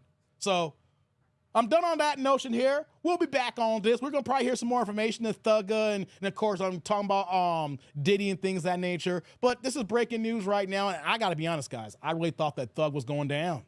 When it all hit the fan and everything, and then the way that was going down, and then next you know, you saw how much time and resources and taxpayer dollars and just how incompetent the judge and the district attorneys were looking.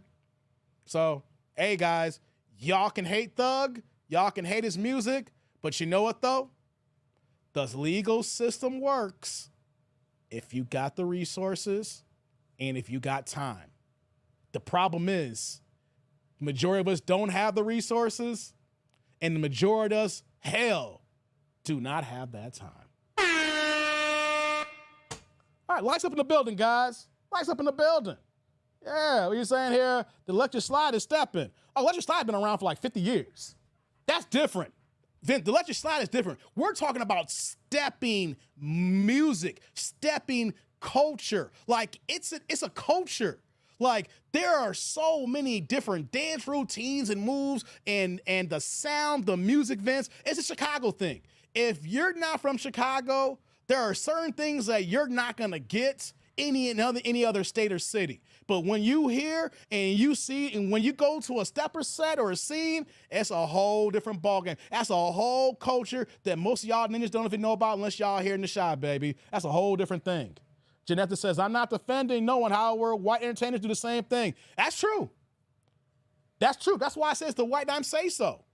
Janessa, that's what I'm saying. Miss Coleman, that's what I'm saying. It's the white dime say so. Because how is it that Hugh Hefner, you know, he's no longer with us, can move the way he moved for decades? Did he nothing but the white Hugh Hefner? Seriously, the difference is Hugh had one house, the Playboy Mansion in California. He had one central location in California. Diddy had freak-all parties everywhere, but there's no different. One's black, one's white. One's in hip-hop music, the other is in entertainment. They both doing the same damn things. They're getting freaky McNasty with girls and guys in their grottos. You're right. It's the white night say-so thing, Miss Coleman. That's what it is. Says, Chocolate Factory was his best album. Hey, it was hidden. That's the one thing I hate about R. Kelly. I ain't gonna front. I don't listen to R. Kelly no more. I know some people say, I'm still listening to R. Kelly. I cannot listen to certain songs where I know he's talking about little ass girls. I know every single song wasn't about little girls, but I know a lot of them were about little girls. And here's the thing too, I was out here when that stuff was going on. I know that there's the culture of men that are a little bit older than me who are the same age as R. Kelly would not let R. Kelly go. I'm sorry. I've seen the situation. I've seen some of the girls that that R. Kelly messed around with. I've been in these circles here, and I can't get down with that. And when I know the lyrics and I hear what you're singing here, I can't rock with that. It'd been one thing if he was doing things behind the scenes with little girls, and then he was rapping or singing about other things. He incorporated his life into the music, and so since I can hear his life in the music, I can't support him. I'm sorry. Y'all can listen to him all day you want. I'm sorry, I don't get down with no pedophilia like that, or child molesters or diddlers. And people want to say, well, the parents brought him over there. I don't give a damn if the parents hand deliver him to R. Kelly. R. Kelly's an individual, grown-ass man, should not have been touching them little girls anyway. So that's my opinion. And if y'all still want to rock with R. Kelly, y'all do so, but I don't rock with diddlers like that. Sorry. What's going on, Lou? Says, Young Thug name will be Reverend Thug in 2 years. Hell yeah, man. He gonna have his own preach. He gonna have his own church now, man. He gonna have his own church. Did he have a lot of money in baby oil? Hey, man, we're going to see how that baby oil worked for him, Thomas. We're going to see how that baby oil works, man, no doubt. Says, I like Gotham City, and I can believe I can fly. Yeah. Those were joints. Those were joints. Nope, I'm not listening to a child molester. I cut it out as soon as I knew. Soon I was done. I do not have any R. Kelly CD. I don't even have the original joints from R. Kelly in public announcement. And, you know, the thing hit too close to home to me, guys. It hit too close to home to me. You want to know why? You may say, Dave, you simping right now. You say, Dave, you tripping right now. I ain't gonna front. R. Kelly almost stole my girlfriend when we were 19 years old. You may say, Dave, you hating, and you need to chalk it up to the game. And I was like, I was only lucky because my girlfriend was 19. We were 19 years old at the time. If we went to the R. Kelly show a year and a half earlier, we were 17 years old, I would have lost, ninjas. I would have lost. That was one scenario where that if my girl was at 19 years old, R. Kelly would stole my girl. I'm like, Dave, you a hater, man. Chalk up to the game. You know what I'm saying? You only 19 years old. You ain't have no money. You ain't had no clout. Hey, man, you know, your girl chose another Negro if that would have went down. Yeah, but what happens when you date another girl 10 years later and R. Kelly, you'll have a conversation and she's talking about she in one of R. Kelly videos. I'm like, I can't get away from this Negro. Put his black ass in jail. I'm talking to girls who've been to R. Kelly's house and been banging R. Kelly. Get his ass out of here. Let me stop playing, man. Shout out to Derek in the building, dropping the $2 holla, putting that blue in the plate saying, we call stepping the social back in the day. My man Derek in the building. Hey, Derek. Salud. Thank you for the holla. I appreciate you, man. Thank you. And right back at you with the blue plate. Thank you for supporting me, brother. Appreciate you, man. Thank you. We're about to move on, guys. Enough of this thugger. Tierlander says, forget y'all. I listen to R. Kelly, MJ, Thug, all of it. I listen to Michael Jackson. Michael Jackson got a raw deal. Michael didn't touch them kids. Michael's just a real G. Michael's a real ninja who caught a case through the media, called him Wacko Jacko.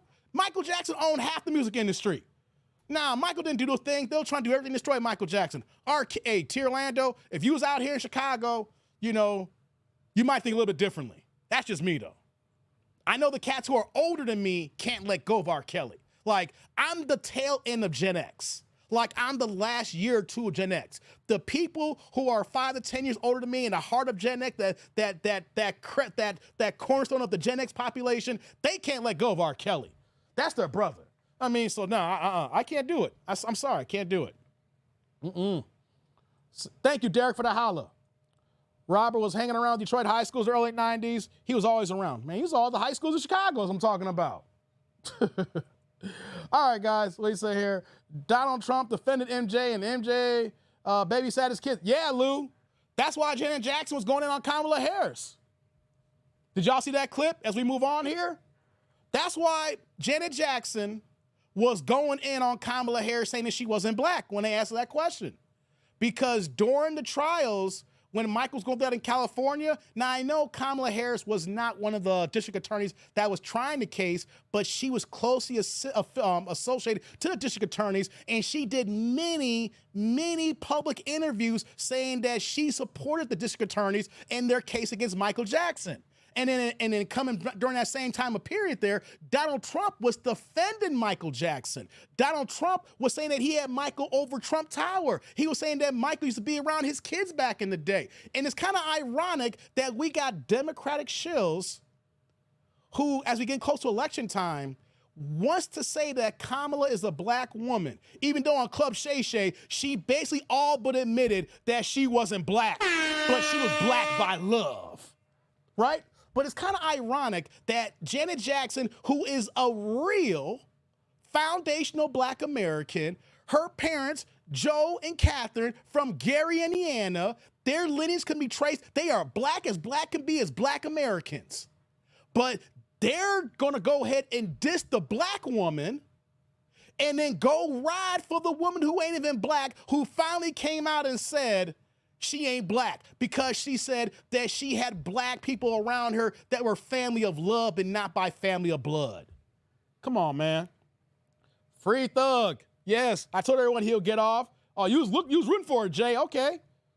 Says, if I didn't do it, I'm not giving you no money, says Vince. They lied on MJ. Hell yeah, they did, man. They did everything possible to destroy MJ. All right, guys. Y'all ready for the next subject? Press a 1 in the chat here. Here's what I want to do, guys. Enough about Thug. Let's move on to the next here. We're getting close to Dick Nanigans in a second. Shout out to everybody likes up in the building. I'm going to Cory Holcomb, guys. Let's react to Cory Holcomb and Cam Newton again. Now, the last live stream we had, I did a reaction clip to Cory Holcomb. He was on Cam Newton's live stream about a week and a half ago, and they talked about a myriad of topics for about 2 or 3 hours. The other day, you could pull it up on my channel. They were talking about a couple of other items that was very, very profound. And this conversation they had, I want to react to, talking about BBLs. Now, we already saw from the last clip how Cam kind of straddles the fence. And I see that the avenue that Cam Newton's moving, and I got to admit, I'm critical of Cam, but because I'm a Cam Newton fan.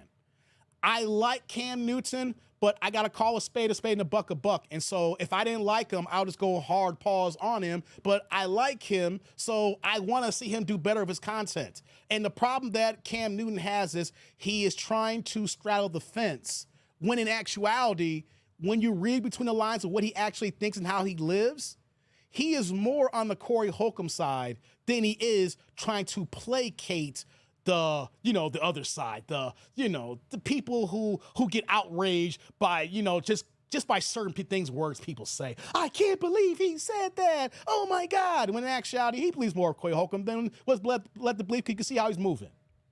So what I want to do is let's pull the video clip up about Cory Holcomb and Cam Newton talking about BBLs, and I want to see what y'all think about this conversation, guys. So let's get to the video here.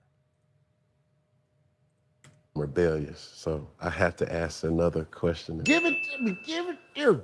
You've never fucked nobody with a BBL? Yes, I have fucked a girl with a BBL. Okay, so I'm giving you this from the narrative of what I've seen from Dr. Umar, right? He said in large part, women are getting these additives to their body, I'm paraphrasing here, because that's what men want. So on one front, you're saying like, yo, being natural, work with what you got, that's cool. But when a woman sees what a man wants, that's the look that they're going to get. So they're just trying to be sought after by a man, because if you want a fat ass, if you want perky breasts, if you want, good teeth or certain things that looks good or that's satisfying to you, they're going to get it. And that's not a natural look, or they don't have the time, discipline, or effort to get it naturally. So they want instant gratification. So how do you get mad at a woman for wanting that, but that's something that you are also attracted to? Well, I'm not mad at them for whatever they do, but I'm here to tell you, if you're walking around here with a body that's superficial, you're gonna get superficial results. I promise you, you're gonna get superficial results. Every girl, I had the girl, she got the BBL. I was there for her when she got off the plane. I nurtured her until the blood stopped coming out of her ass. I was there for her. And in the end, it looked good. But it looked good for fucking, not for keeping and creating a legacy with and trying to be with you. I'm not trying to be with you. I'm trying to fuck you and give you a couple of dollars because I know what to keep you around. If you went and got a BBL, it's because you don't have the confidence to face the world as you are. And it's okay.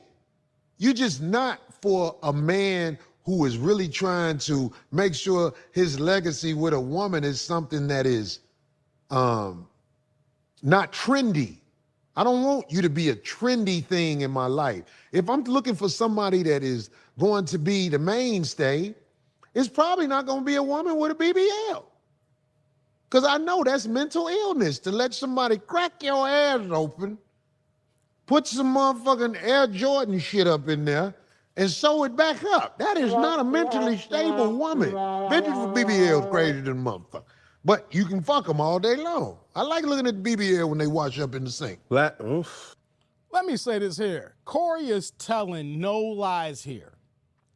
And the problem that women have is they will look at what men will have sex with. They're not looking at what men are locking down for the long term. Now, I see what Tia Orlando said, and I can own up to as well. In the past, have I smashed a girl with a BBL? Hell yes, I have. Did I marry a woman who had a BBL? Hell no, I didn't. And that's the thing that women don't understand. The things that men will have sex with doesn't mean these are the things that will keep you to that man. And just because you see men smashing, ladies, you need to ask yourself this question here. If the women who have BBLs, how many of them got a championship ring? How many of them got that wedding ring? And if they don't believe in getting married, as far as like getting the state involved, the country involved, how many of them have long-term successful relationships and have families? These are just for show and not for go. It's for a good time, not for a long time. Last thing, you said that's the plan to get fucked, not the plan to get cuffed. Of course. Do you disagree with that? I ain't trying to put you on the spot. But I'm just saying, a woman who walking around superficial, I don't think she can get a man who is intelligent and out here doing what he's supposed to do, living his reality, living his real shit. You're not gonna get that man. You're gonna get that man that's looking for something, that he can get whatever he can get. There's not a lot of places that you can be respected in with I would say, I use respect probably should not use that word. But Take it back then. I take it back. There's not a lot of places where it's accepted for you to show up voluptuous. Is it voluptuous or voluptuous? Voluptuous? Voluptuous. Bulging breasts, bulging buns, and just that's, okay, you're talking to a man that, yeah, I could go to Magic City, but I also can go to the White House. Okay. The White House, what you mean, what the president be? Yeah. What's at the White House? You ain't never been to the White House? No, I've seen it. I drove past it. Okay, well, you're talking to a person that I can go to the hood, but I also can go to a boardroom. Okay, I can go to the hole in the wall, but I also can go to the red carpet. I can go to, Turks and Caicos and, have one of those, a good time, but I also am needing somebody to go to a boardroom meeting or a foundation meeting or you see what I'm saying? There's levels to. The homie Willie D called those women, he said they gotta be ready for the show. The show is when you walking with me. You gotta be ready for the show at all times. If you ain't ready for the show, I can't use you like you wanna be used. That's a fact here, and that's the issue that women don't understand with BBLs. They're cool for kicking it. Like when you see them, when they first get them, they young, like he cracked about how he nurtured the one chick till she got better, the blood and all. And then once they're fully healed and everything, they look good in the club. They look good in the strip club. They look good at Magic City. It looks good in the bedroom when you seeing that booty bounce and it's doing all the acrobatic tricks and everything, right? But what happens when I gotta go to the company function? I can't bring you there. Like Cam said here, I can go to the White House or I got a function to go to. I can't bring you there. You see, these girls are only for fun. I can't bring a girl with BBL around my bosses, my managers, my directors, my EVPs, because once they see her and then they see me, they're automatically gonna judge me and look at me in a different light. And that's what Cory's talking about here. When you're with me, this is the show. This is the real show. Not in the clubs, not the strip clubs and the dance parties and then the alcoholic drinks that's going on and flowing. No, where I go is the show. And if you ain't ready for the show, then you ain't ready for this action. A woman who's ready for the show, who can go to, this and that. Yeah. Women need to be ready for the show, especially when they out with, as the late brother said, a high value man. If you're not ready for the show, you playing yourself if you're around somebody who's of caliber. And I think they need to be taught that. Yeah. You can't be at the airport with a bonnet on if you out here with me. You just can't do it. And if I do allow it, trust me, it's a diss to you. Because if I care about you, I ain't finna let you run the streets with me like that. Yeah. You can't run the streets with me like that. You gotta be ready for the show. You see that picture right there? He got a picture of Muhammad Ali and Malcolm X. They ready for the show. Look at them. They just out in public. They ready for the show. If you a woman and you want to be cuffed, chose, put up there on his pedestal, you gotta be ready for the show. And I'm not saying a BBL don't mean that you're not ready for the show. Right. But what I'm saying is, if you got a BBL, you can still be ready for the show. But when it's time to choose the queen, you probably gotta go. I will say this here, Cory, I'm gonna disagree a little bit. If you got a BBL, in my circle here, you ain't ready for the show. Because I'm not only in corporate America, I'm in government with corporate America. You see, for Cory, that's a little bit different because he's in show business. So there's certain parts of the show that can kind of pass, but then there's those other items he's talking about. For the rest of us here that's a part of a different culture, a different way we move here, no, that the show that I'm talking about, she can't come around. They're automatically gonna say, yo, Dave, this is your friend, huh? You're gonna have some fun tonight. My colleagues and my upper management and my directors are not gonna look at me seriously if I bring this kind of woman to a serious function where that we're trying to network and I'm trying to build off my career. So I agree and disagree with Cory. In his circumstances, there might be areas where that they might can pass, but in my area for the show and for a lot of brothers who like me, our show, they can't be there. If they're there, we're losing, and then we look suspect. That's all I'm saying. When you're ready to choose the queen, you're going to choose the queen with the BBL? My bad, that was a BBL bitch right there. What you going to do? I'm saying, I believe I'm putting something in your mind, Cam, that you never thought of. Oh, no, trust me. The BBL can be the queen? No, trust me. You can marry a crazy bitch. BBL don't mean you crazy. How is it not? Do you know what a BBL is? Do you know the procedure of getting the BBL? Understood, but it's like, let me pause here for a second. This is where I talk about with Cam toes the line and he's okay with certain things. It is a problem. If you talk to any medical professional and they give you the details of a BBL, you should look at that and say, as a woman, I'll never get a BBL. I don't want to put my life on the line. Cory Holcomb is 100% right. It's a mental illness where that a professional doctor can tell you you can make yourself sick, there could be paralysis or even death if done improperly here, and women still go along the procedure and even go into places out of the states here to get it performed here. Cam is thinking, no, these are beautiful women and women can do what they want to do. No, if you voluntarily go through a medical procedure where that you can lose your life, there is a medical problem going on in your head. Since we're keeping it fun, it's almost like dosage of steroids. Like you can get, or let's say coffee, right? So you could get a Frappuccino. That's just a little bit of coffee. You could get latte, you know what I'm saying? But if you want to get a straight full whole cup of espresso, that's a lot of caffeine. And it's going to impact you in that type of way.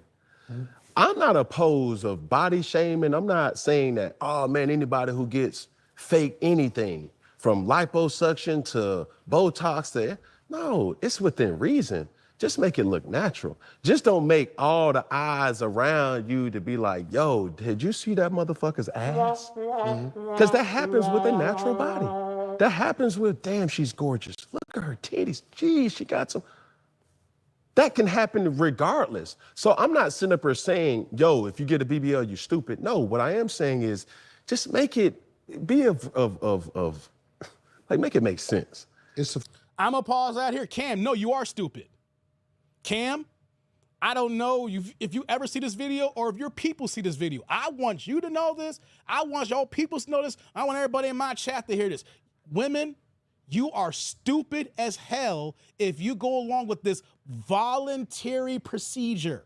We're not talking about procedures that are necessary for life-saving situations because you have a health condition. We're talking about voluntary plastic surgery.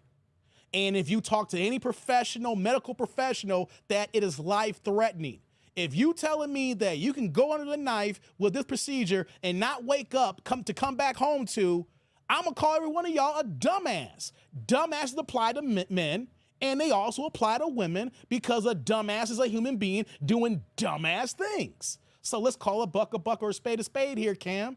If a woman is doing a procedure that augments her body when all she needs to do is some regular exercise and actually have a decent diet and being consistent, it may take longer, but you can do it. And doing the shortcuts and knowing that it can cost you a life, you are a dumbass. Plain and simple. You don't want to hurt women's feelings, but we need to say that here. If you do a voluntary procedure that can take you out, you're dumb. Form of mental illness, brother.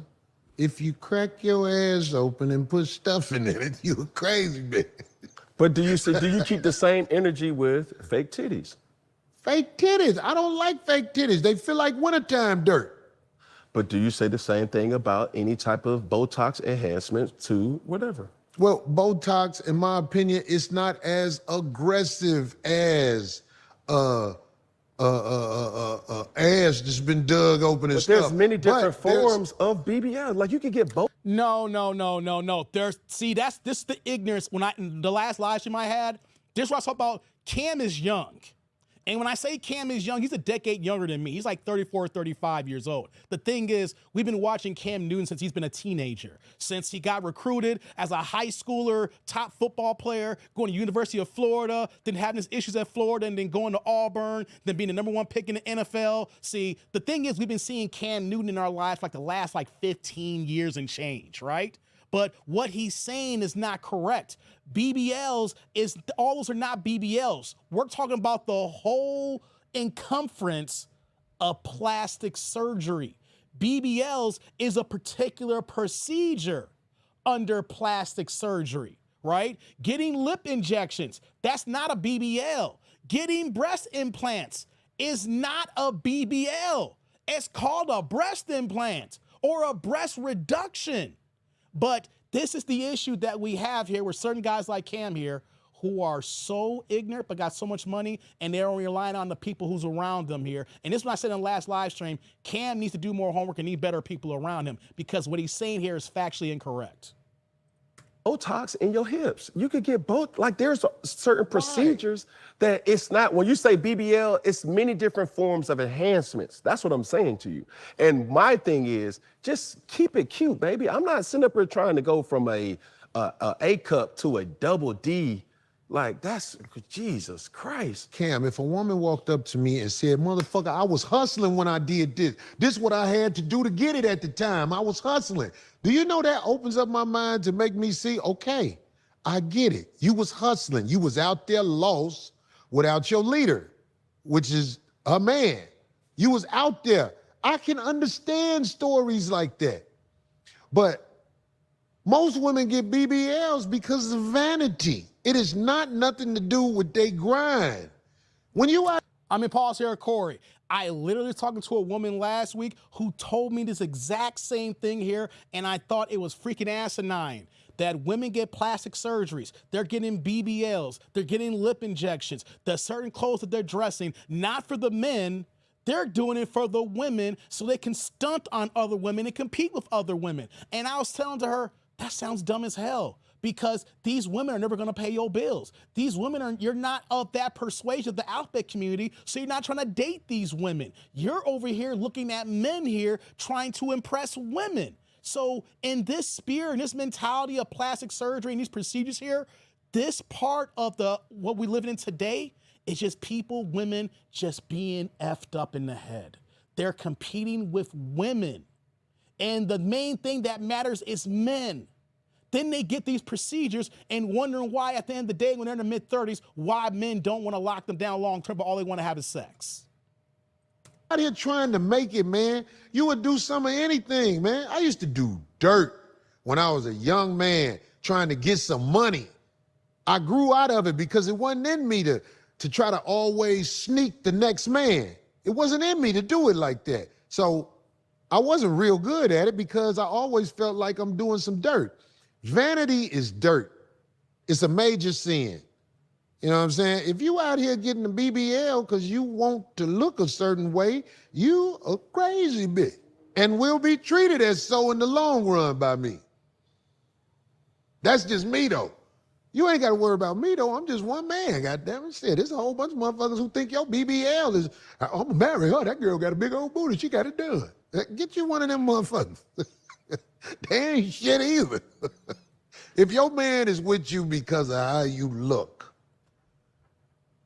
that's a major red flag. If you find your queen and she looks good, that's a blessing. But your queen should be chosen not by looks, by the quality of who she is. So all these girls with BBLs, yeah, I'll fuck them. You marry a girl with a BBL, something wrong with you, man. I know a lot of people who tried it. It don't never work because you're marrying somebody with a mental issue. They crazy. Is this you being funny or is this really how you feel? This is the real, brother. Say less. Can we get into our game? Come on, let's do it. Anything else on BBLs? No, I'm just saying, goddamn, BBL bitch is great. Say less. Shout out to Cam and Cory there. That was a clip on their live stream. I want to say this here.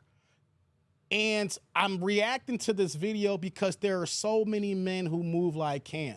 And I gotta be honest, when I was younger, I will say that I had some thoughts and similarities like Cam Newton. And the thing is, when women get these procedures, it's only the shortcut with BBLs. It's only a shortcut. But what does getting a BBL matter if you do not have a good functioning value of life system here, which means that you're not consistent in the things you do. You don't eat properly. You don't drink enough water. You don't work out. You don't sleep well. You drink a gang of alcohol out in the clubs and bars every weekend. You're smoking or doing drugs and everything under the sun here. So you could be young, get that BBL, look good as hell that you think you look good, ass is popping, you know, the tatas are out there, you know, you got a Coke bottle, plickety-plow, like Jessica Rabbit from Who Framed Roger Rabbit, right? But what happens, you get this BBL 26, 27 years old, you have bad eating habits, you eat nothing but fried foods, you eat sweets all the time, you sleep late, wake up early, you don't work out, you go to your job and you just sit down all the time, and then the pounds start kicking up, you gain a pound here, you gain 2 pounds here, you gain 5 pounds here, then the one time that the woman was 144 pounds, 150 pounds with this BBL is now 180 pounds. BBLs do not change the mentality of getting a procedure and then they're gonna go ahead and change and work out and eat properly with it. The worst thing that I don't know if you guys ever seen is a woman who has a BBL and let her body go. That is some gruesome looking.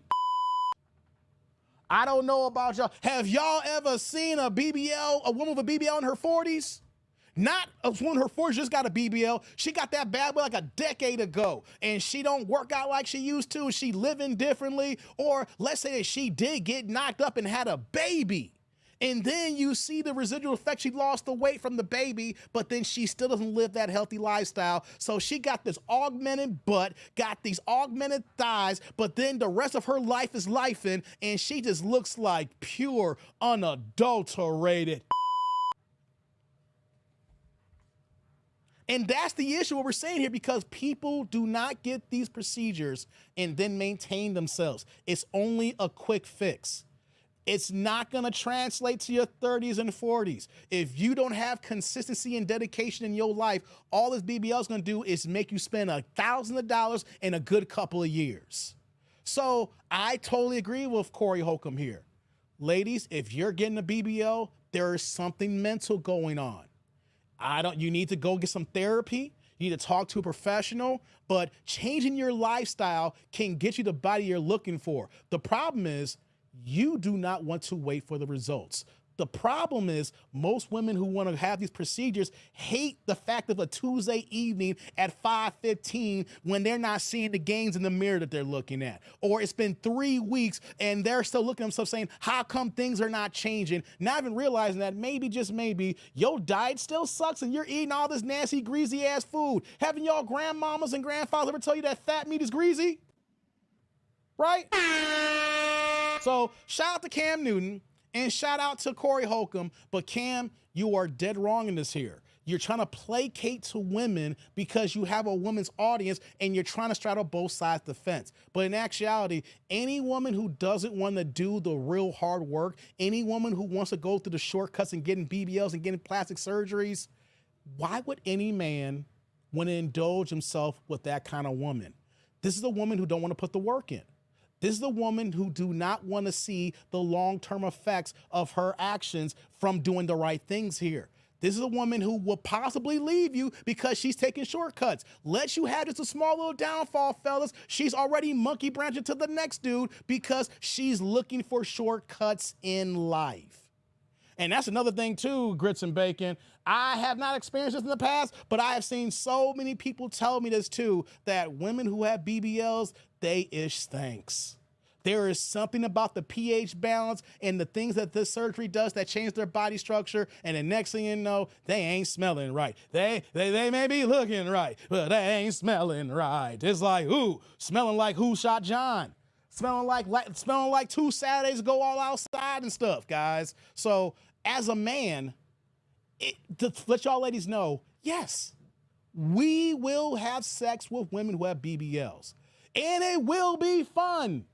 I'm not gonna lie to you fellas, if you never had sex with a woman BBL, it is fun as hell. Especially if they just got it done and they healed and they got the Coke bottle and you can grab the waist a certain way and the ass is like this here.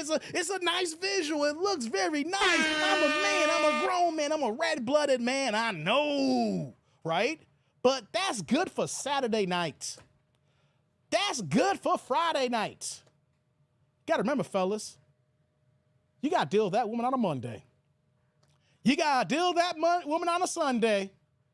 You gotta deal with that woman on a Thursday at 7:20 p.m. And I'm gonna tell you something, that's one thing they don't look at. The women who get these BBLs are good for Friday and Saturday nights. Y'all need to look for the woman who you can be boring with on a Sunday afternoon at 4:30 and the Bears just goddamn lost. And you tired as hell and you mad as hell because you a diehard Bears fan. Or for Derek, you a diehard Cincy Cleveland fan. You want a woman that you can spend boring Sundays with. Saturday nights are just Saturday nights and it's only for a couple hours. Friday nights are Friday nights and they good for a couple hours, right? But a woman who goes to this here, you got to think about the long term of chilling with them and also the presentation of being around your families, friends, co-workers. And for the man, like Cory Holcomb talking about with Kevin Samuels, about high value men with standards, men with values, yeah, they'll have fun on Saturday nights, but give me the natural woman on a Sunday morning. Likes up in the building, guys. Exactly, Sheila. I love boring Sundays. I do too, Sheila. Thank you. Man, Trust says, y'all be doing too much. What's going on here? Who's doing too much? I know you like big boobs, Derek. Yeah. Derek, yeah, I know you. It's been a while since you said boobs. What the hell's going on? What did I miss here? You know, I was over here cooking, and I see the chat going on. You know, all right, we'll see. Wait, what's going on between Trust and Vince? Didn't say you did, Vince. I was just having fun in the chat. Y'all dudes is uptight. Hey, Trust, are you trolling people right now, Trust? Dude just timed me out. You can't be timed out, Trust. You got a wrench. You can't be timed out, Trust. You got a wrench. Ain't no one got a big boy wrench. Everybody got the same wrench. No one could have timed you out. Y'all just going at in the chat here. Sheila says he was not trolling. Come on, calm down, guys. Shout out to Clifton in the chat here. Clifton here with the $5 holla. Put in that green in the chat here. Thank you, Clifton. What you got for me, brother? There are levels in this game. There is the marriage level, girlfriend level, kick it level. Then you have the effing level, and in no way in hell level. Yes, Clifton, you're right. That's a fact. Oh, your other account, Trust? Oh, I didn't see that. Hey, Clifton. Salute. Thank you for the holla. I appreciate you, man. Thank you. And right back at you with the super. You're right about that, Clifton. That is the thing that ladies don't understand, Clifton. Women, ladies, girls, whatever you want to categorize them. Just because a man is giving you any kind of attention doesn't mean he's giving you the attention that's going to make you a wife.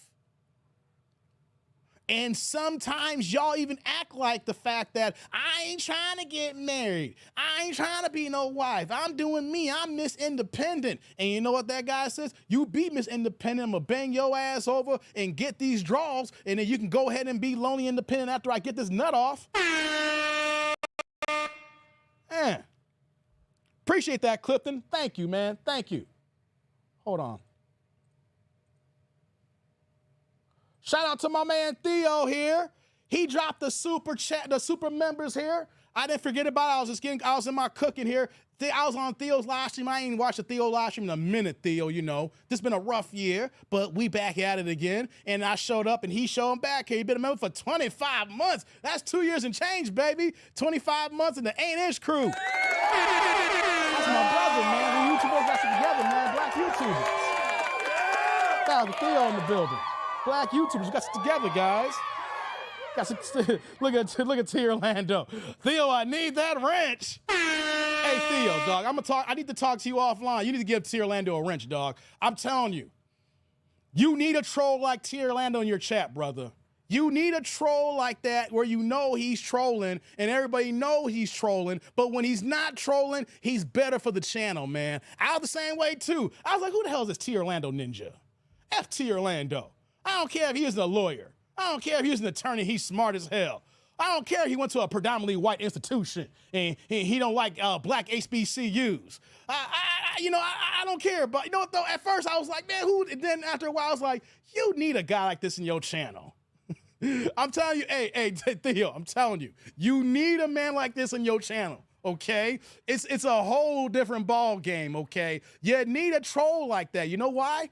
So when the real trolls come, that's when you get T. Orlando on the case. Said, I'll think about it.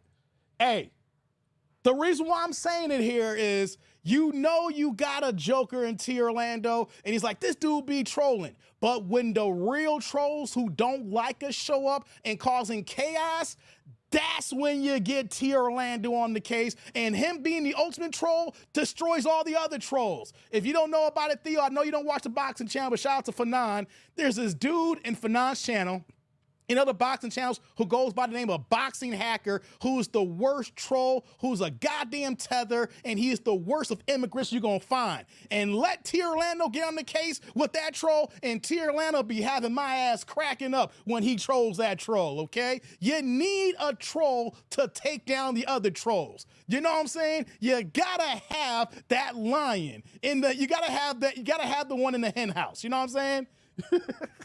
Yeah, you know some about Boxing Tether, that janky ass motherfucker.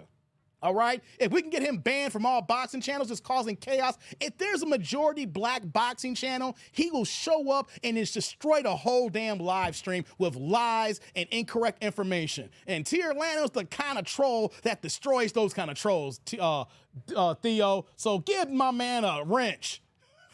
I'm caping for you, T. Orlando. If it doesn't work, that's on you. Nah, I do like when T. Orlando gets other people in the chat. It should be hilarious. Look at Trey talking about access denied. Trey instigate right now.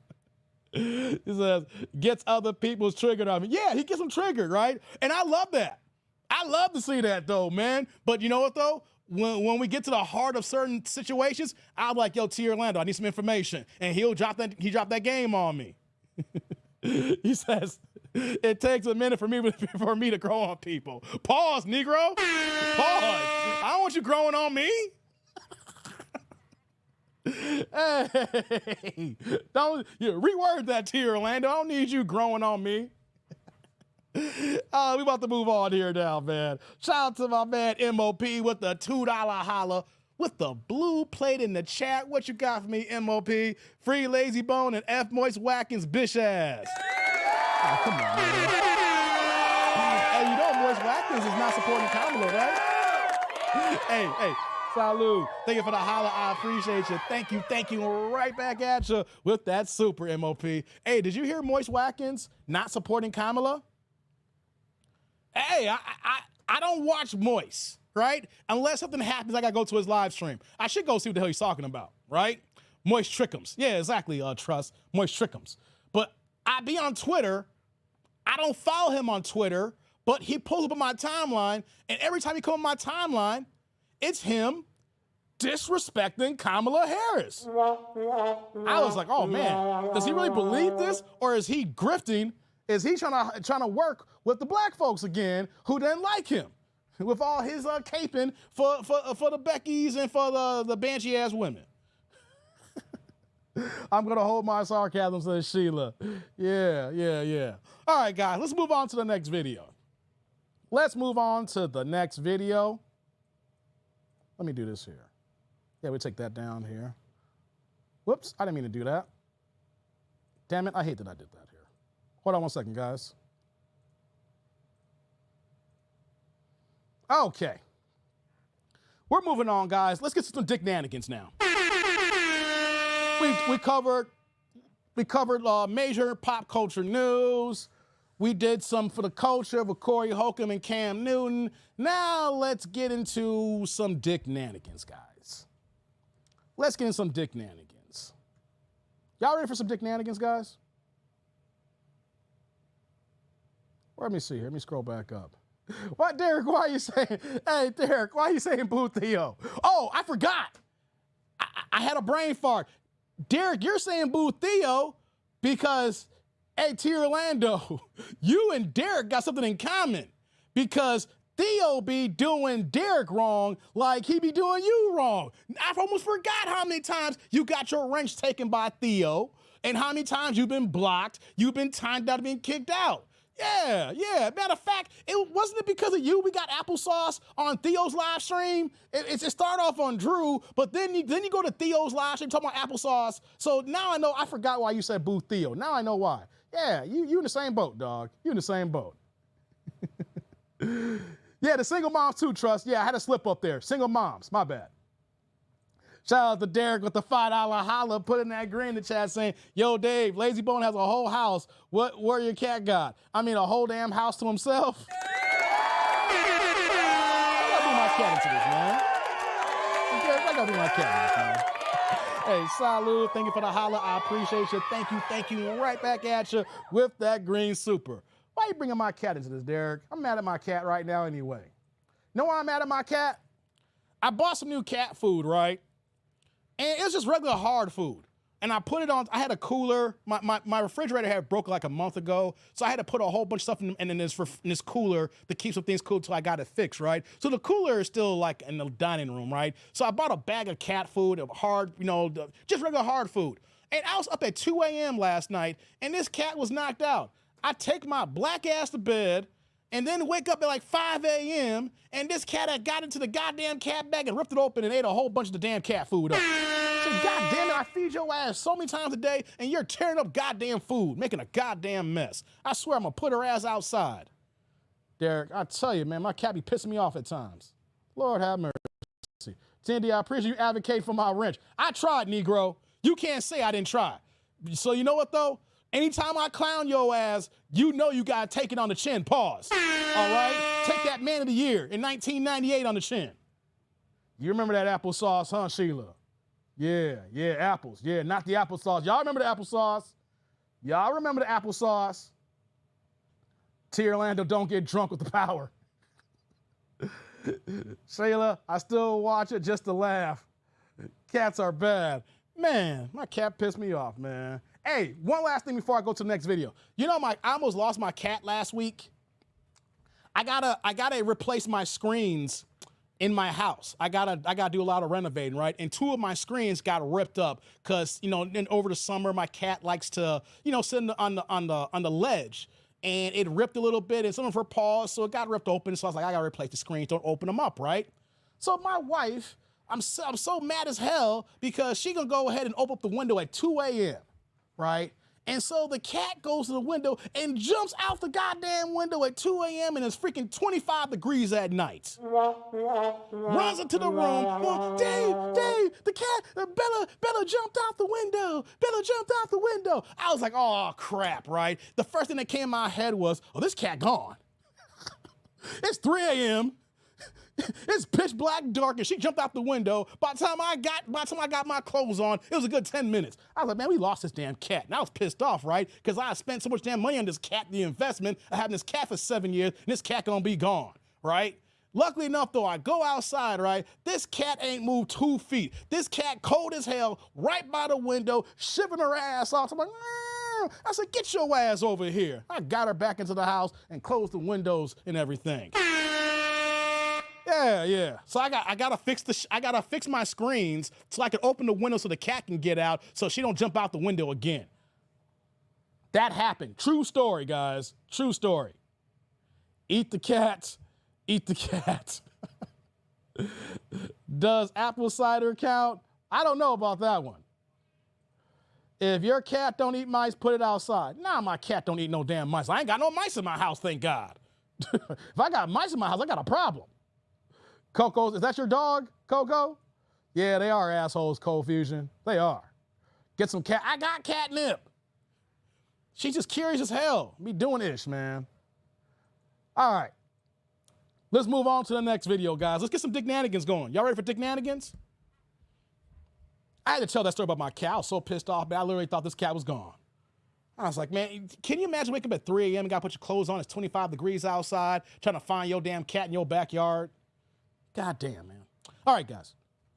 Y'all ready for the next video? I'm ready for some dick-nanigans. Likes up in the building, super chat, super thanks, super stickers, as well as Cash App gang. Show y'all support. Let's keep it going here. The cat needs some edibles. Sheila, I think that's why my cat be acting up at times because let's say that if I do partake in the mind elevated experience and then I come upstairs and then she comes around and smells me and all of a sudden then she getting buck wild. I'm like, no, I'm not sharing my stash with you. You're gonna waste my stash. She get all buck wild when she smells me when I come up from my mind elevation. The edibles? No. Your cat might run from mice. Hell yeah, she probably do run from mice, man. She don't be helping me out. I'm telling you, man, I go ahead and, you know what I'm saying? I'm good to go. I come upstairs and my cat's like, no, you ain't getting hacked. No, I'm not gonna let this cat get high. Get the hell away from me. Catnip even now. She got too much catnip, dog. She got catnip here. She goes buck wild for catnip, dog. I swear. She busted. My cat is a 304 for catnip. I'm telling you, they put CBD for pets, Dave. Well, I don't do CBD. She smells me. She getting that fire. She getting that Johnny Blaze. She getting that ooh wee. She get that ooh wee, man. There ain't no CBD in this house. She smells me. She smelling that ooh wee. All right, guys, we gotta move on. We got enough about my cat. No, kitty, no. Right, Clifton. No. All right, guys, let's get to this next video, guys. I'm having fun. This Friday night, you know what I'm saying? It's Friday. It's the first of the month. We just got paid. Some of y'all got paid yesterday. Some of y'all got paid today. If y'all got y'all paychecks and y'all already broke as hell, put a 1 in the chat. Who got paid on the 1st on Friday and it's Friday night and you already broke? Put a 1 in the chat. Let's kick it, y'all. All righty. Let's do it, y'all. We're back to Kendra. We're back to dick-nanigans. Let's have some fun now. I need the likes up in the building. Anish crew, where you at? Let's go. Let's go. Hear you, baby. Okay, I'm ready. I'm sorry. Okay. What's your name, love? Polly. Polly, where you calling me from? I'm calling from Nebraska. Nebraska? Nebraska? Mhm. Nebraska, how old are you? I am 37. I'll be 38 this year. You'll be 38 this year. So when's your birthday? What's your December. birthday? Okay, 37. So you Sagittarius or a Capricorn? Sagittarius. Sagittarius. You have any kids? Yes. How many kids? So I have 6 kids. 6? Okay. Hey, I know I got it. The dog No. that roof. Yeah, I'm just gonna let me. If I just grab this real quick. She said 6 kids and the dog bark, child. The dog. Yeah. You said, the dog said roof. No. He said 6 kids. He said, damn right. She got these 6 ass kids. Lord. The dog, Yeah, the no. dog jumped in. I took an opportunity this evening, and I apologize. I took an opportunity this evening because I am closing the store today. So I was like, "Oh, I saw that I did. I ain't gonna lie, I did it." So I'm on here. I'm working too. I'm sorry. All right. How old are your 6 kids, honey? Okay, so I have an 18-year-old, a 16-year-old, a 12-year-old. I have a 11-year-old, a 6 and 7-year-old. Okay, all by the same man? No. How many men? How many of them? 3 men. Have you ever been married? Yes. When? How many times? One time. And when did you get divorced? 2014. Okay. The guy you married, was he one of your kids' dads? Yes. How many kids do you have by the one you married? One. Got you. Okay. One. All right, Polly, what do you do for a living, love? I'm actually a restaurant manager at 2 different. Hold on. Before we get to her about being a restaurant manager, let me get this straight here. She has 6 kids by 3 different men. She was able to get married one time, but the ex-husband only has 1 kid. So she got 5 kids from 2 other baby daddies she never married here. These are our women, people. These are our women. And she's back up here looking for something here. Wow, oh wow. Different restaurants. So I'm a manager at 2 restaurants, and I have my own cleaning business. Okay. Ooh, my pen's dying. Oh, my pen just died. How is this? Okay. Oh, no. I gotta make it work without the pen, child. Okay. Cleaning business. All right. Yes, So yes, we got ma'am. Polly, Nebraska, 37, Sagittarius, mom of 6 kids by 3 men. 1 was her ex-husband. She's a restaurant manager. What kind of man you looking for? Let's get into it, y'all. Well, I am poly, so I do have more than one partner. So that is something that, so I'm open to having another partner. So are you open? So do you have a man right now? Okay, poly men or poly? Are you mixing with women? Most men. Oh, Okay, what? you already have a guy. Yes. Looking for a new guy. Yeah, I'm open to find a new partner. Mm-hmm. So does this? Well, let me get this straight here. Hold on, guys. We're gonna let this cook. She got 6 kids by 3 different men. 1 of those kids came from an ex-husband.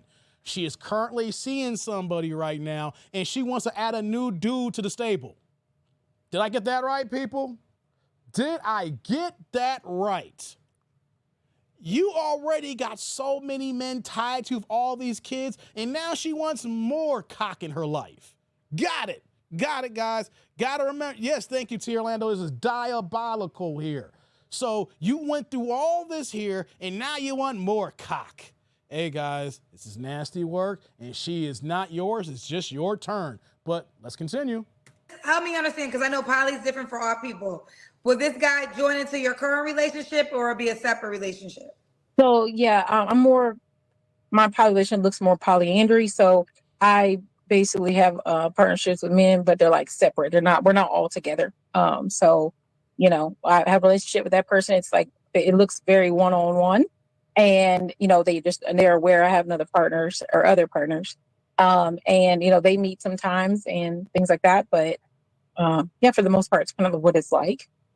Mm-hmm. Okay. So you're the men that. Wait. So I am really curious about the type of men in these relationships who are okay with their woman getting side peened from other Negroes. Thank you, Trust. This ain't polying, this is hoeing. That's what I'm trying to get at here. That, along with the simp ass dudes who are okay with this type of arrangement here. I don't know about you, but if I'm gonna profess my quote unquote love for a woman and be committed to her to some degree and get my resources, she better not be dealing with no other dudes. She can actively go seek other men. What kind of weak ass dude is she messing with? And that's the problem that we have in our society right now. All these janky ass, weak ass, simp ass, broke ass, dumb ass, fetal ass dudes who don't mind their woman getting their back broke by another Negro. If you're okay with a woman going out there and getting extra peen, then dude, you are a peen. That you both date, they may meet each other at your birthday dinner? No, but I mean, just like passing, like might come over and hang out a little bit, hang out with me. It's not like it's very like, open, friendly. It's not like, aggression or anything. It's like, hey, hey, how are you? And then we just go like normal. I have learned so much from this show, because I used to always think that poly was something that men wanted, right? Because they just want multiple women. But I learned from the show with women like yourself, sometimes it's their desire. They're like, no, I want to be in a poly relationship. I don't want to be exclusive to one man. So are they allowed to date other women?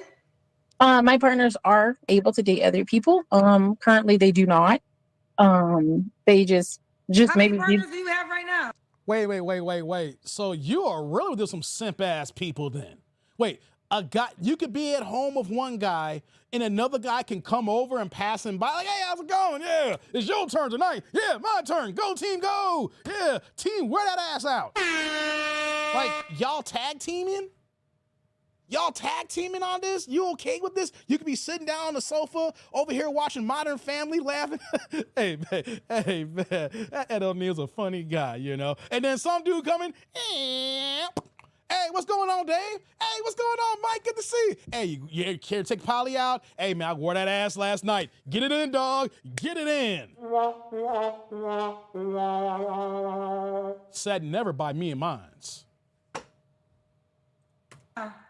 I have 2 partners. You got 2? What you need a third one for? What? I'm open to the experience. I'm just open to the experience to, finding my, I call it a pod. Finding my pod and building a life with those people. So like, whatever that looks like, I'm open to. Obviously I have maxes and all those things. So like, I just don't date like just anybody, but I also want to build a life. You want to date anybody? You got 6 kids by 3 different dudes. You're currently banging 2 dudes right now, and you're trying to add a 3rd dude in there. You are literally just having sex with anybody. You're having sex with anybody and everybody. Trying to talk about, I just don't do it with anybody and everybody. Yes, you are. That's what you're doing right now. You're trying to add a 3rd person, so it's going to be everybody. It's going to be a big-ass mouth party. Lord have mercy. With these people and start moving in that direction of long-term. Wait, you could move long-term with all of them individually? Well, that's what I'm saying. We'll have to start forming a bigger idea of what that would look like at some point. This is for Sheila. The hoe is mine. The hoe is mine. I'm first in line. You gotta check that hoe. The hoe is mine. You gotta get that, bitch. The hoe is mine. Get that. Shout out to Brown Sugar. That's for you, Sheila. That was definitely for you. Let's continue. Okay. So how do you do, I don't know, like your birthday? Do they all get you on your birthday? Well, usually my birthday, since I work a lot, like I'll just like whatever day, I usually like do a month thing. So wherever, somebody wants to hang out, do the month, whatever, we'll pick a day or something. We'll go do something. Okay. I'm just curious. All right. So she has 2 men. She's looking for a 3rd. You have your own individual relationship. So what are your deal breakers? I'm not real tight on anything in particular, but I really don't think I would enjoy someone who is lacking motivation and any, just kind of just there. I like someone who has like a vision of what they want for just even themselves, somewhere who is participating in like just in life and just trying to move forward and make something happen. So if you're like lacking that, not really interested. And someone's kind of too serious, but I like serious people, but like who are extremely serious and no movement, that I don't like that. Okay. Should he look a certain way? No, I'm not really tight on preference. I'm okay. Okay. You got some paid questions. You want them? Sure, that's okay. Where the eyes the divine photos got a paid Chanel question. said, damn sis, leave some men for us. I just need 1 man. Yeah, I understand that. Okay. Coffee Killer said, do you find yourself unable to pair bond with just 1 man? I know Coffee Killer. No, I don't. I have my own view on that, but no, I do not feel like there's an issue with pair bonding with the people that I'm with. Okay. Shelly the Supreme said, no ma'am. Shorty being passed around more than a blunt at a 10-man rotation. Yeah.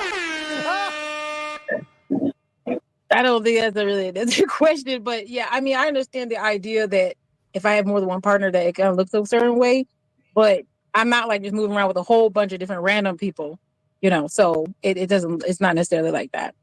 Okay. Mm-hmm. True Seeker 95 said, 6 kids. The hell's going on with her? I'll wait. She's at work. Nasty work. Hello? I'm sorry, that's my fault. Okay. Truth Seeker 95 says 6 kids, 3 different men, poly with multiple men. I'm worried for the children. When does she care for them? Is sex this important? That's a good point. Yeah, no, sex is not that important at all, actually. So, but no, I take care of my family. We do a lot of group things together, group events where your children aren't like lacking any care or love. Okay.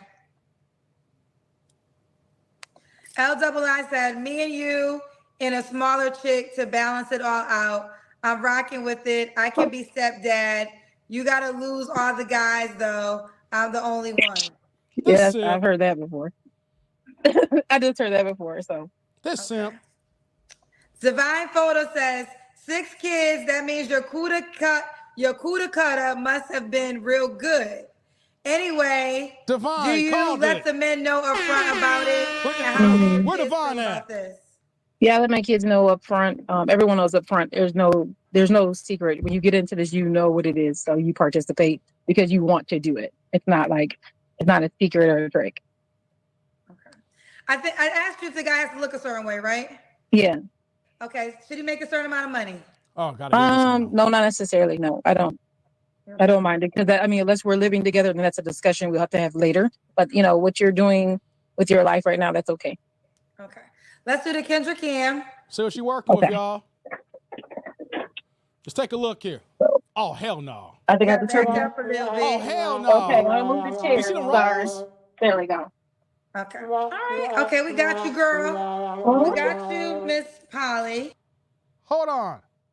Yes, ma'am. A little bit. Back up.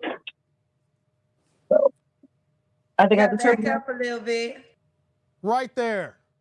Right there.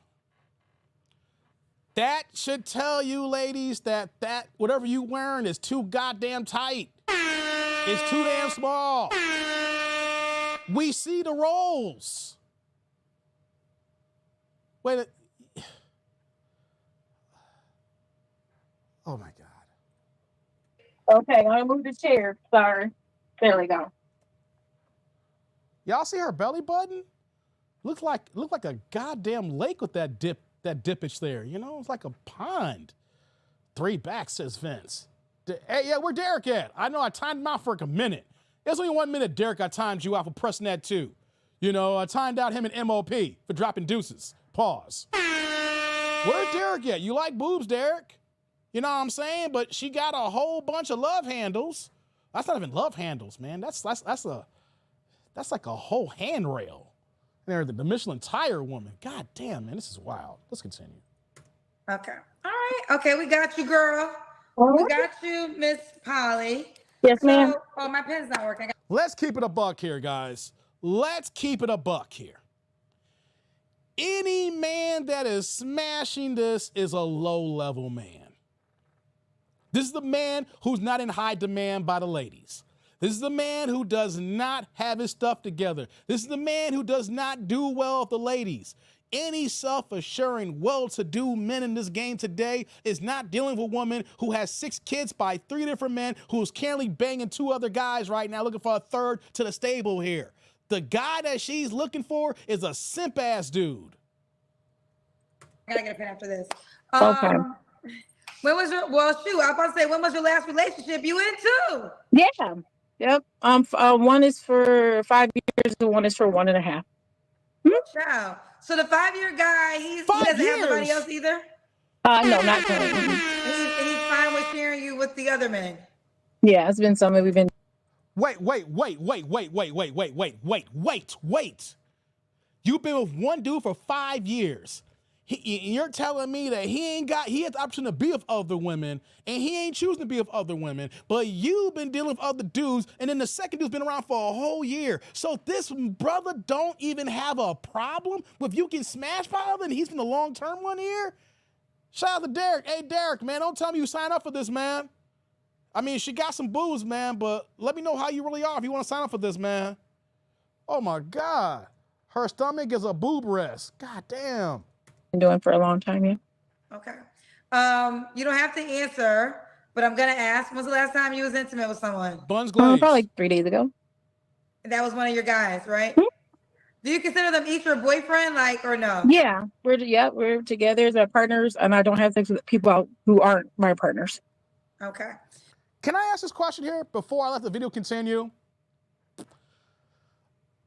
These are the kind of men that we call cucks, right? You don't mind your girl getting smashed by another dude.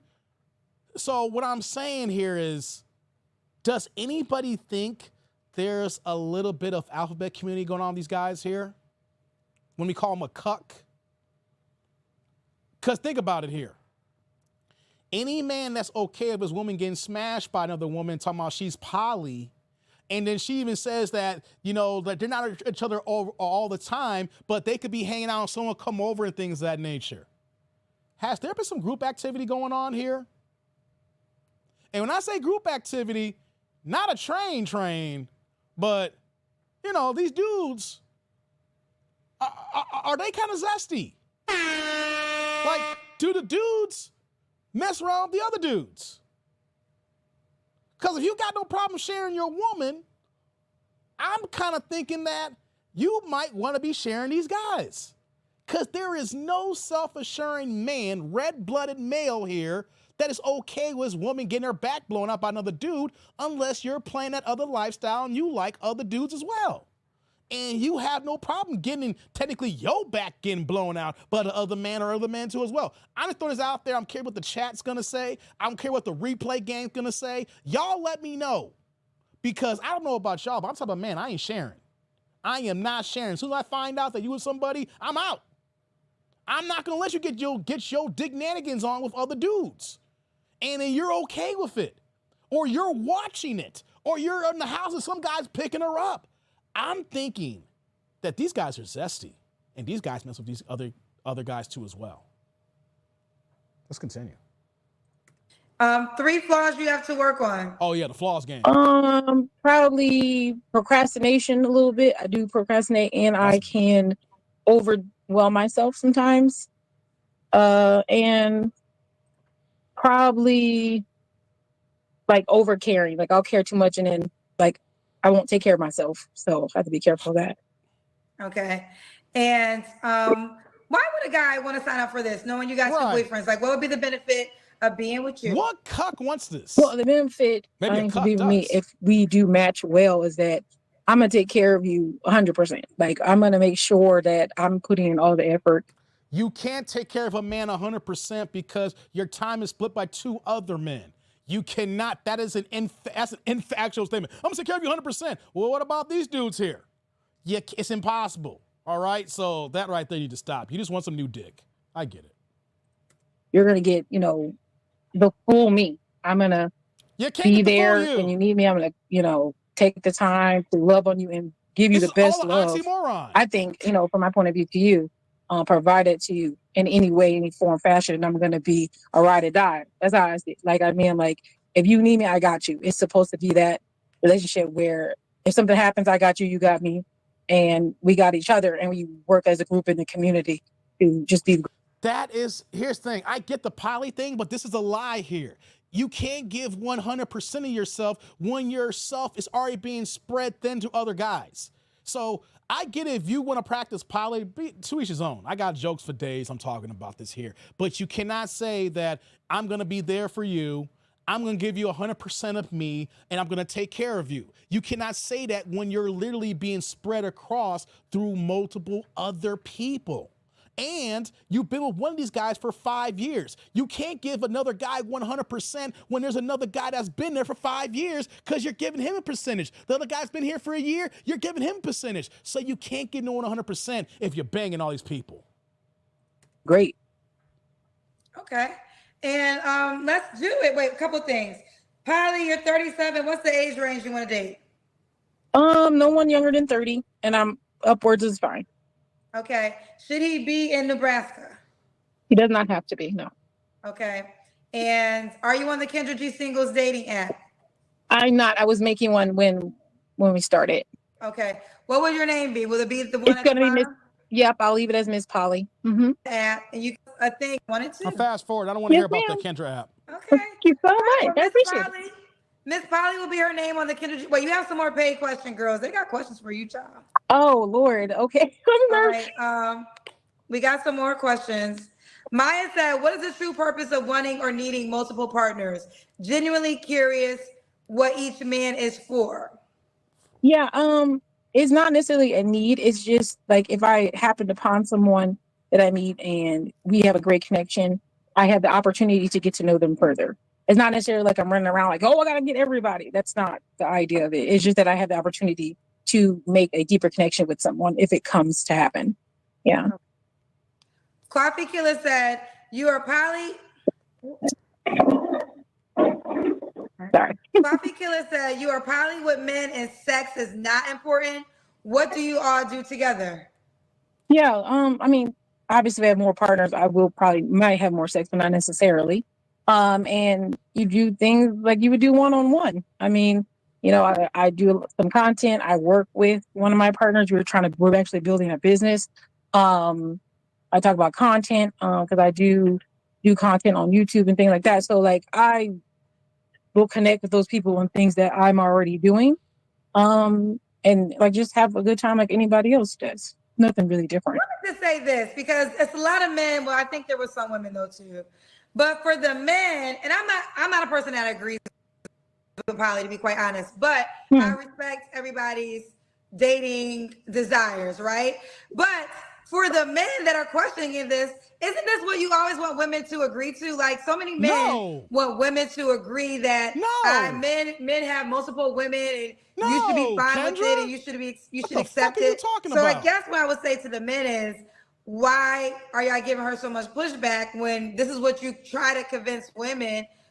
This is some dumbass shit that she's saying here. What the fuck are you talking about? Men don't want a woman getting smashed, being open wearing that they're smashing other dudes.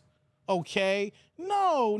This is not what men want. If you're talking poly in general, where that the man has multiple women, that's one thing. No man is signing up for other dudes to give their girl the peen, all right? Either they're cucks, lames, simps, gay, or all of the above. Like, what the? You can't be this dense or slow right now. To accept on a regular basis. I mean, I think a lot because I mean, since I've been in a lot of poly communities and things like this, like I'm not like new to it. So I know there are some men who are actually poly and they don't agree that women can do it. And I understand, you know, I can understand where they're coming from on their point of view, religious ways and all that. But when it comes to just in general, the fact that you have the ability to love more than one person and you can do it because not everyone can do it. Because one of my partners, he is definitely monogamous. He says it all. He's not interested in dating anyone else. So he's not into it. It's not his thing. And I'm poly. He's just like he found someone that he connected with, and they just she don't respect him. You know, or have the ability to love someone else also. Let me ask something too. Any woman that moves in this type of lifestyle, she doesn't respect the men. Because once a woman finds the man that she wants to be with, she's not thinking of other Negroes.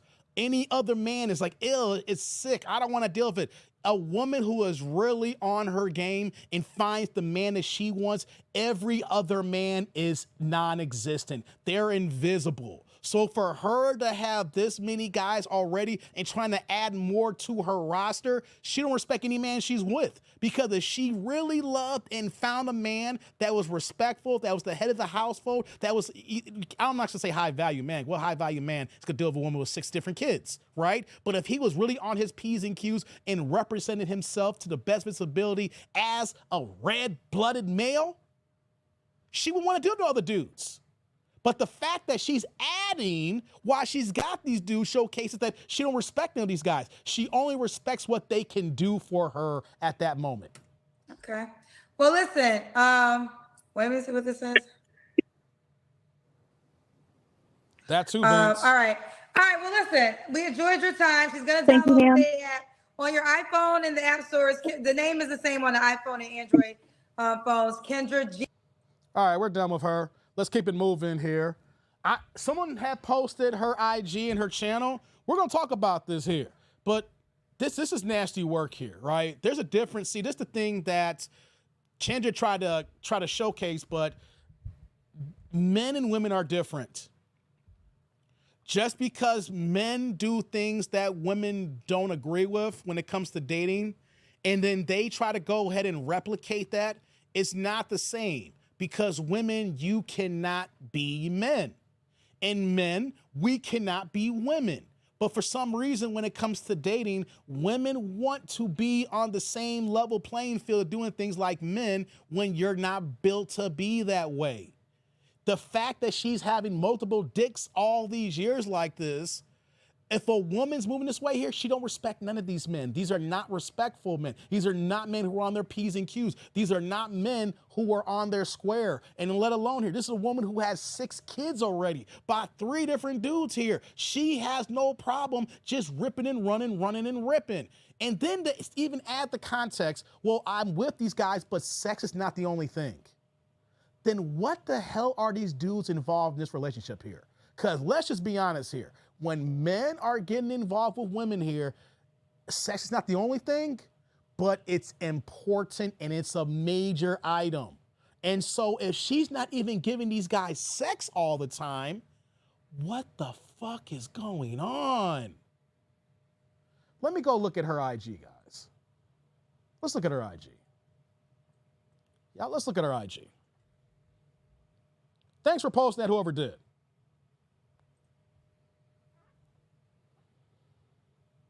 Let's take a look.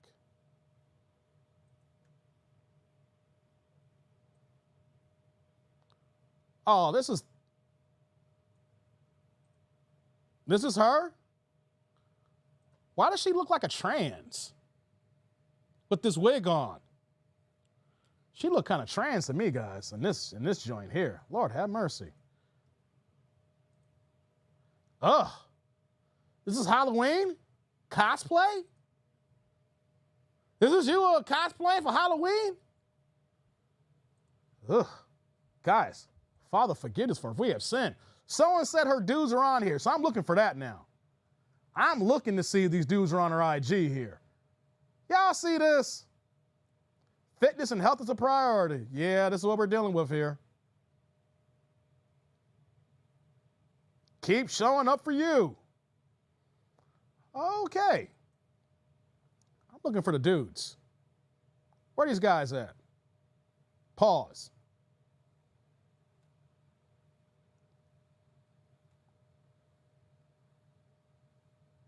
I hope this is not one of the guys here. I'm not sure. I'm not seeing anything over any dudes. I just see her looking dusty. This is a really dusty IG, guys. I'm sorry. Ooh. Okay, is this the dude here? Oh, yeah. This is it. This is one of the dudes here. I think we found him. What's going on, Devon? We saw one of your super chats from Kendra. Yeah. Hey, guys, am I wrong to think he looks kind of zesty? Am I kind of wrong to think if this is one of her dudes in this poly game here, he looking weak and zesty here? He looks very weak and zesty. I'm sorry, guys. Don't get mad at me. I'm just a messenger. Hold on. Let me see if there's any other pictures. Is this the other dude here too? How long will you wait until that day I am too? Oh, you hit this nigga slow. Look at this dude look retarded. Y'all see this dude here? This dude looks retarded, guys. Now it makes sense. She's dealing with retarded ass dudes. Look at this dude. He looked retarded right there. I have no problem calling people retards if the shoe fits. He looked like a retarded version of a Slim Thug. Remember the rapper from Houston, Slim Thug? He looks like the retarded, broke down version of Slim Thug right now. I'm done with this, guys. Let's move on. Let's move on. Enough of this dude here. Enough of this dude. Oh, man. That was wild, guys. Likes up in the building. Hey, you wrong, Clifton. Hey, Clifton, you wrong for the Mookie. Yo, Clifton, don't tell me you quoting, yo, why are you putting, do the right thing in my chat, Clifton? You know that I'm a pop culture connoisseur. You can't put no pop culture references, movies, music in my chat here and not think I'm not gonna get it. Mookie. Hey, come on, man. Derek said, stop. You know what I'm talking about. Y'all supposed to do the right thing. Malcolm. Malcolm. Hey, come on, man. Stop playing with me, y'all. Y'all got to stop playing with me on this. Got an extra chromosome. He said, he got an extra chromosome. Stop playing with me, guys. Hold on. Before I move on to the next video, Sheila says, so zesty, so clean. He's one of the dads. If that's one of the dads, then that means that she got a retarded baby daddy. She got a retarded, zesty baby daddy then. But the other dude didn't look like that. There was two dudes we went through there. One could have been a baby daddy, and one could have been one of the dudes there. What we know is that the two dudes in her IG look slow, zesty, and retardation. I said it. The two dudes, whether it's a baby daddy or the two dudes she met, we don't know who it is. We know that she chooses dudes that are slow as hell. Hold on, earpiece check. We've been here for 3 hours almost. Yep. 1 second, guys. All right. Let me do this here. All right. Y'all so wrong. What am I wrong about? Derek, what am I wrong about? You know he looked retarded. We need to bring the word retard back because it's a real medical term here. Retard is a slow. Oh, let's get to the next video, guys. Let's keep it moving. Y'all ready for the next video? Y'all ready? Press 1. Matter of fact, I'm not going to wait for y'all once. Let's get it going here. Okay, guys. Next video, we're back to Kendra. More dick nanigans. Shout out to you, Divine. I wonder if you dropped the super on this video here. Seemed like you dropped a whole bunch of supers on Kendra. Oh, man, Divine, you be cracking me up. Let's continue. Yeah. Okay, you look pretty. Give me some good light. You look pretty. Thanks. I saw your name on the last one, so I think She kind of cute. How you pronounce your name, love? Merte. Marte. Let me get good. She made it for you. Marte, where you calling us from? BA. Where? VA? Mm-hmm. Alexandria, VA? Virginia. Oh, Virginia. Okay, what's your nationality? What's your ethnicity? Ethiopian. Okay. Ethiopian. She African. She Italian. How old are you, Mate? Cute. 48. Oh, 48? You're 48? Mm-hmm. You look really good. Thanks. Okay. You probably do. What's your secret to looking so youthful? My mom on my daddy's gene. Okay, there you have it. Am I saying it right? Marte? Yes. Marte, VA, Ethiopian, 48, flawless. What do you do for a living? Yeah, what do you do? I'm actually work as a clinical research coordinator. Clinical research coordinator. A project manager as well. Are you a PM? Oh, so 2 different jobs? It's the same title. Okay. And I work. Okay, so I'm going to put clinical research coordinator. Do you have any kids? No. No kids. No kids again? Have you ever been married? No. All right. Guys, hold on. Before we continue, this is the second straight live stream this week that we're reacting to. The first one was like a couple days ago. The woman was 47 years old, never married, don't have no kids. This one here now is 48 years old, never married, never had these kids. Both women were kind of attractive. Y'all remember that one from the other day, right? If you don't, go back to live stream, the last live stream. Both women are kind of attractive. She's kind of cute, guys. I'm not going to say that she's not. But the thing is, she's 48. I can tell the way she probably looked when she was 38 or how she looked when she was 28. But here we go again. We got another one that's what? Knocking on 50, knocking on half a hundo without no real relationships here. So let's find out why she's really single. Let's do it. I So can't we believe got I'm Marte, here. Virginia. I cannot believe I'm here. God. You ready? Yes. We got Marte, Virginia. She's Ethiopian, 48 years old. What's your zodiac sign? Damn Aries. zodiacs. She's an Aries. She does clinical research. She's a clinical research coordinator. No kids, never married. What kind of man you looking for, girl? Let's get into it. Somebody nice, really, just respectful, thoughtful, respect his family, respect his people, respect himself. Really, that's about it. Okay. What are your deal breakers? Cheaters, liar. A person is not consistent, not emotionally intelligent, not aware of his surroundings and his people. Just not together. Not together. Yeah. Okay. Should he look a certain way? Look, y'all. Not really, as long as I'm attracted to him and he's attracted to me. Should he make a certain amount of money? Money. No, as long as he take care of himself Okay. You're not saying much. and take care of me once in a while. Say what? And take care of me once in a while. Okay. Okay, what's your Let's do the problem here? Kendra Cam. Let's see this camera. Dang. Okay. How I you- should what have you been working with? prepared. I'm like But a you gotta stand up. We gotta see your full body. Make sure you get some good light for us. Sorry.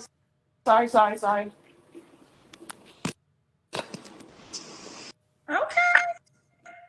Can you move back a little bit? Okay, we see you. You look good. She's 48. She looks good for 40. I mean, you look good, period. People hate when I say she looks good for a certain age. It's okay. I try to stop saying that, but I do think you look exceptional for your age. No, we got to say that here. You do. You look good for your age. I got no problem saying that. You do look good for your age, but it's for your age, and you are trying to represent to find a man, and so that's why men want to know women's ages here.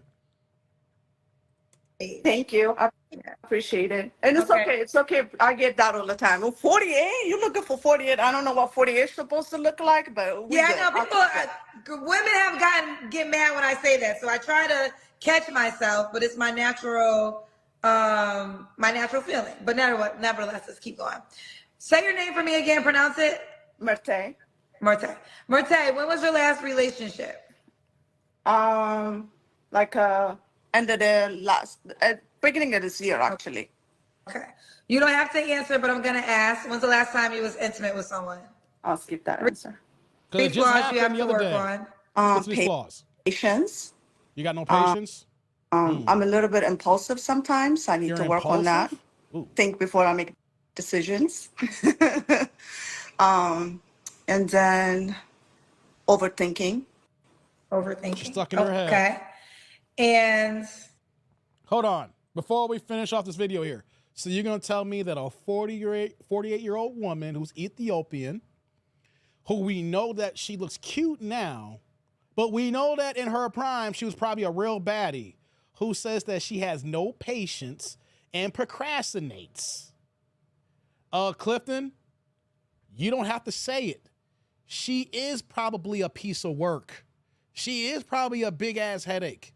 Any woman who we can look at and we can probably, unless that she had some sort of weight loss journey where that she was 500 pounds and she just lost his weight recently, if she has always looked like this, she has made every dude's life a living hell. You don't look this cute, and if you think about her 20 years ago and some dude did not lock her down and got divorced at least, right?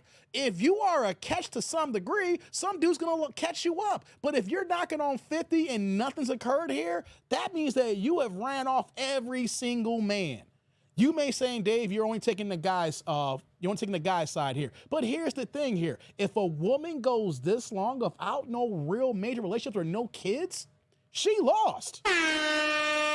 Now, I get it that some women may not be able to have kids, but never married, never had a family, never having that community. What are you doing to not get that unless you are running the men away? That is the only way that you can be as attractive as you are at this age, knowing that 2 decades ago, you were probably a bad looking thing who probably had all the dudes breaking in like, oh, damn, look at this Ethiopian chick, right? But like you said, Clifton, she is probably a major red flag headache. You don't look like this and don't have a man in your area, all right? Because you chose to chase those men away. Let's continue. why would a guy be lucky to be with you?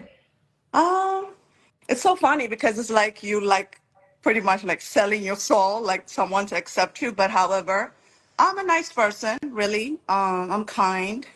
I work hard. I'm very empathetic. understanding. What else? I mean, I'm beautiful. Oh, Can't believe I'm saying. I'm beautiful. Maybe we don't know that she's maybe a narcissist. She could be on types that she knows she's fine, and you can't tell her nothing in her nose up her head. I could be projecting, but the fact says I'm fine. Majority of women saying I know that I'm attractive looking, but to come out the word fine, gotta think about that one for a second. This whole, that's it really. I'm respectful. I know what I need to do if I happen to be in a relationship, really. No, you don't know what you need to do, because if you did, you'd been off the market right now. You can't be a half a hundo and you know what to do. You don't know what to do. That's why you here. Lifting whoever my person is going to be and expecting the same from the other person as well. Really, just all around good person, really. Now you're 48. What's the age range you want to date? I'll say 45 till 58, maybe. Okay. And should he be in Virginia? Preferably, but doesn't have to be. You said 50? 58. Or 58. 45 to 58. Do you care if he has kids? Maybe one. Okay, one kid. All right. So Myrta, I said it right? Myrta's in Virginia, Ethiopian. She's 48 years old, a clinical research coordinator, no kids, never married. Are you on the Kendra G singles dating app? I'm not, but I need to be. Okay, so download the app. How do you spell your name for the people? We're not doing It's that. M-E. Because she's going to take the rest of the time to go ahead to get her set up here. You're right, Clifton. Let's talk about it here. She wants Zaddy. Can we have a real conversation with tethers? Men or women tethers? Let's have a real conversation here. Some people may not agree with me on this one here. I think we've getting to a point in our society as far as black. I know this is a black channel. We got all the different races, nationalities. I just think that the way things are moving right now, there's certain situations, scenarios. Love who you want to love. Love who you want to love, right? But if you want to have a really, really strong family foundational situation here, guys, you got to get with women who are on your accord. You got to get with women who's going to follow your lead. And I think that we are to a point that maybe you got to do enough homework that you just can't fall in love with these women just because they look like us, because they have our skin tone like us, because they don't think like us. I hate to say this here, but, if you find someone that got all the right things, of course, love who you love, but there's this thing that with us in the black community that maybe we need to delineate. Did I say that? Some of y'all saying that. Tiana says, can't talk to tethers. Divine saying, musty tether. Am I wrong to say that maybe we should delineate? If you need to find who loves you and who rocks with you and everything like that. But what happens when you find someone you love, you care about, they may have the values, but they don't respect the core about you? Just something to think about here. But back to her. 48. Normally Kendra would get more details and more questions. This must have been like a late night and she didn't want to go through the ring or more of everything here. But how does someone that looks as attractive as her, that doesn't have no kids, never married? We don't get enough background story, but it's the same situation we had a couple of days ago. And so I asked myself, hey, how does this happen here? Someone like her who is of another ethnicity, a tether, she's probably bouncing around the tether class, looking for zaddies or looking for something that is not real within the black community. Because let's be honest here. Reason why I'm saying that, because how many times I keep running across people from all other ethnic backgrounds who may look like us, but what is the number one theme that I keep coming across here? Look at these Ekatas. Like, what? Have you guys heard them call? Look at these Ikadas. Ooh, look at these American scum. Oh, you black Americans are just rappers and in jail. Trust says, you've been on your B1-ish lately. I've always been on mines, man.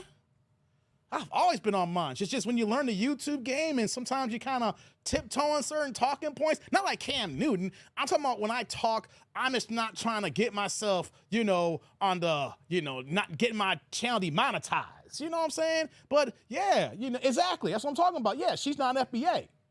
Exactly. She is a non-FBA. He's saying Japa. It says gangbangers and baby mamas. Yes, you can find someone that can love you for you.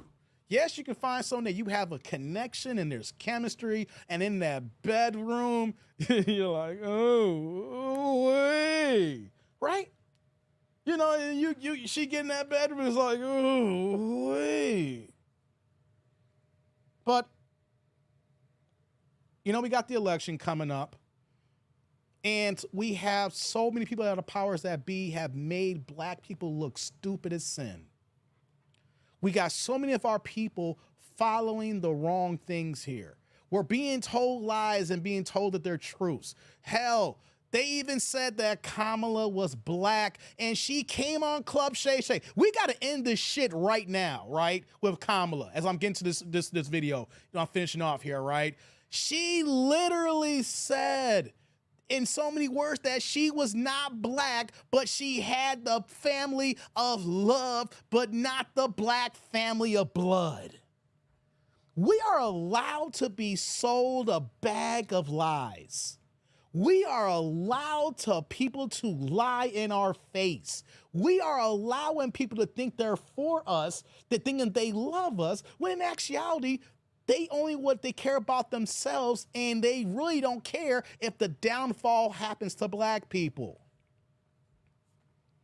And so when we deal with a woman like this here, it's like, yo, how do you find yourself in this situation here with no man, no kids, no family? Means one thing. A woman at this age looking like that there, you're a piece of work. She's probably chasing after the wrong items. She don't want no black man, and she's not gonna find many Ethiopians out here. I mean, there's certain cities that have a community of the Ethiopians migrating over there who are fleeing from their country and coming here for riches and gains while they talk down on us. But you can't be of this age unless you have a major medical condition, but you just came out and said, I'm fine, and I know how to act when I'm in a relationship, but how do you act in a relationship when you're single? And I'm telling to the brothers here and the fellas, no matter how fine this Ethiopian chick may have looked 20 years ago, you may see her coming across your path, coming across your way. Should we delineate when it comes to seriously considering a full-time partner, lifelong partner in a relationship of marriage, or you want to have your own ceremony? I'm just asking the question here on a Friday night, guys. Because how come that I see the people that do not delineate have more problems than the people who do go after the sisters, the FBA sisters, straight to the ground, straight American black women? Now, I know that not too many black women, I know I see Tierland, before Tierland, saying, don't trust a beat-up. I know what Tierland's going to say, right? But what about the B-dubs who are on code, who recognize our plight, who recognize that Kamala's not black, who recognize the Democrats have been lying to us for so long here and just taking our money and taking our vote, who recognize that the black man, her man itself, is the man she needs to be with, and she has no problem calling that man her leader? What about those women here that I want to talk about here? It's not that all B-dubs are down in the gutter. We got a huge segment that is falling for Zaddy and is falling for Pookie. But what about our sisters who are down for the cause and for the real thing here? We need to check for that there, not the women who move the way that we see on Kendra show, guys. Just calling a buck here. Says, shit, I got food in my truck, damn it, says Vince. Cam is not tapped in, says Trust. Yeah. She is Indian. Indian and Irish slave traders. Let's keep that in mind, guys. Anybody that I talk to that wants to come out and tell me that Kamala is black, I say go watch her Club Shay Shay interview a couple of days ago. We should end this fucking debate right now. I'm fucking tired of it, right? Gatekeeping our culture and lineage. I'm kind of combining a couple of things to this video here because it's just still killing me to see multiple women of older age. It seems like it's one or the other right now, right, guys? Either they have 6 kids by 5 different men, 4 kids by 4 different men, or they're 48 years old with no kids and never been married. It's one or the other. It's one or the other. Let me say here, Musty Tether. It says she's a discipline problem. RUO says grits and bacon. Hell yes, not all. Yeah, not all. That's what I'm talking about. Not all black women beat ups. I know, T. Orlando, you know, I know you got your issues. We talked about it openly, but not every single, I know it's a minority. But the point is, this situation's gotta stop, but we as men have to do better. That's the issue here. We as men, like we talked about at the beginning of the show, should not be messing around no chicks to give in serious consideration women with BBLs, right? Unless you're telling that woman up front, we here for a short time, not for a long time. Don't lie to these women.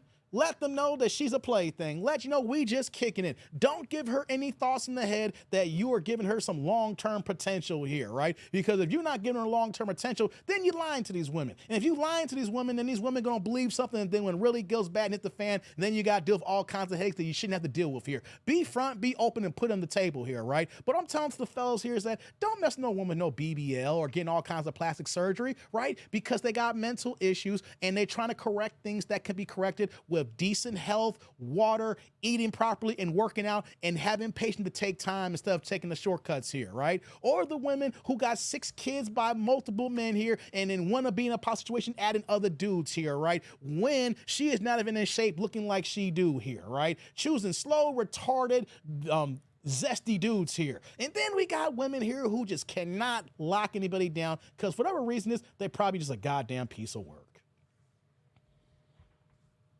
Isn't it peculiar that the running mates aren't from Georgia or Mississippi? It's not peculiar at all, man. Sad part is, it wouldn't have mattered if she claimed Indian, Jamaican. It was the FBA cosplaying out the problem. It's the goddamn entertainers that allow that shit to happen who's behind the take. Behind the take. Thank you, sis. Truth.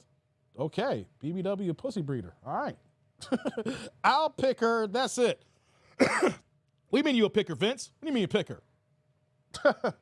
I'm just saying here, brothers and sisters, as we get close to this election time and we're talking about all these scenarios here, we got to be careful. We got to be careful who we let into our groups. We got to be careful who we talk to. We got to be careful who we trust. And we got to be careful who we're giving quote unquote passes to. We got to be careful who we're having sex with. We got to be careful who we're having babies with, because it seems like no one cares about what the black man really thinks. We are just some voting block that people want to take for granted and tell us what to do. And if we're not doing what we're being told to do, then we're stupid. We're ignorant. We're dumb black men. We don't know the hell we're talking about. Why would we want to vote for Trump or things of that nature? Why are you not voting for Kamala? Why would you even vote for Jill Stein? Why are you doing these things, black men? It seems like black men's under goddamn attack. Am I right or wrong? Is black men under goddamn attack here? I do like breast implants. I'm so hypocritical. It's not a BBL though. You can't die from breast implants. I get it. Like I understand how some people can take the conversation, Clifton, and kind of say that you're being hypocrite.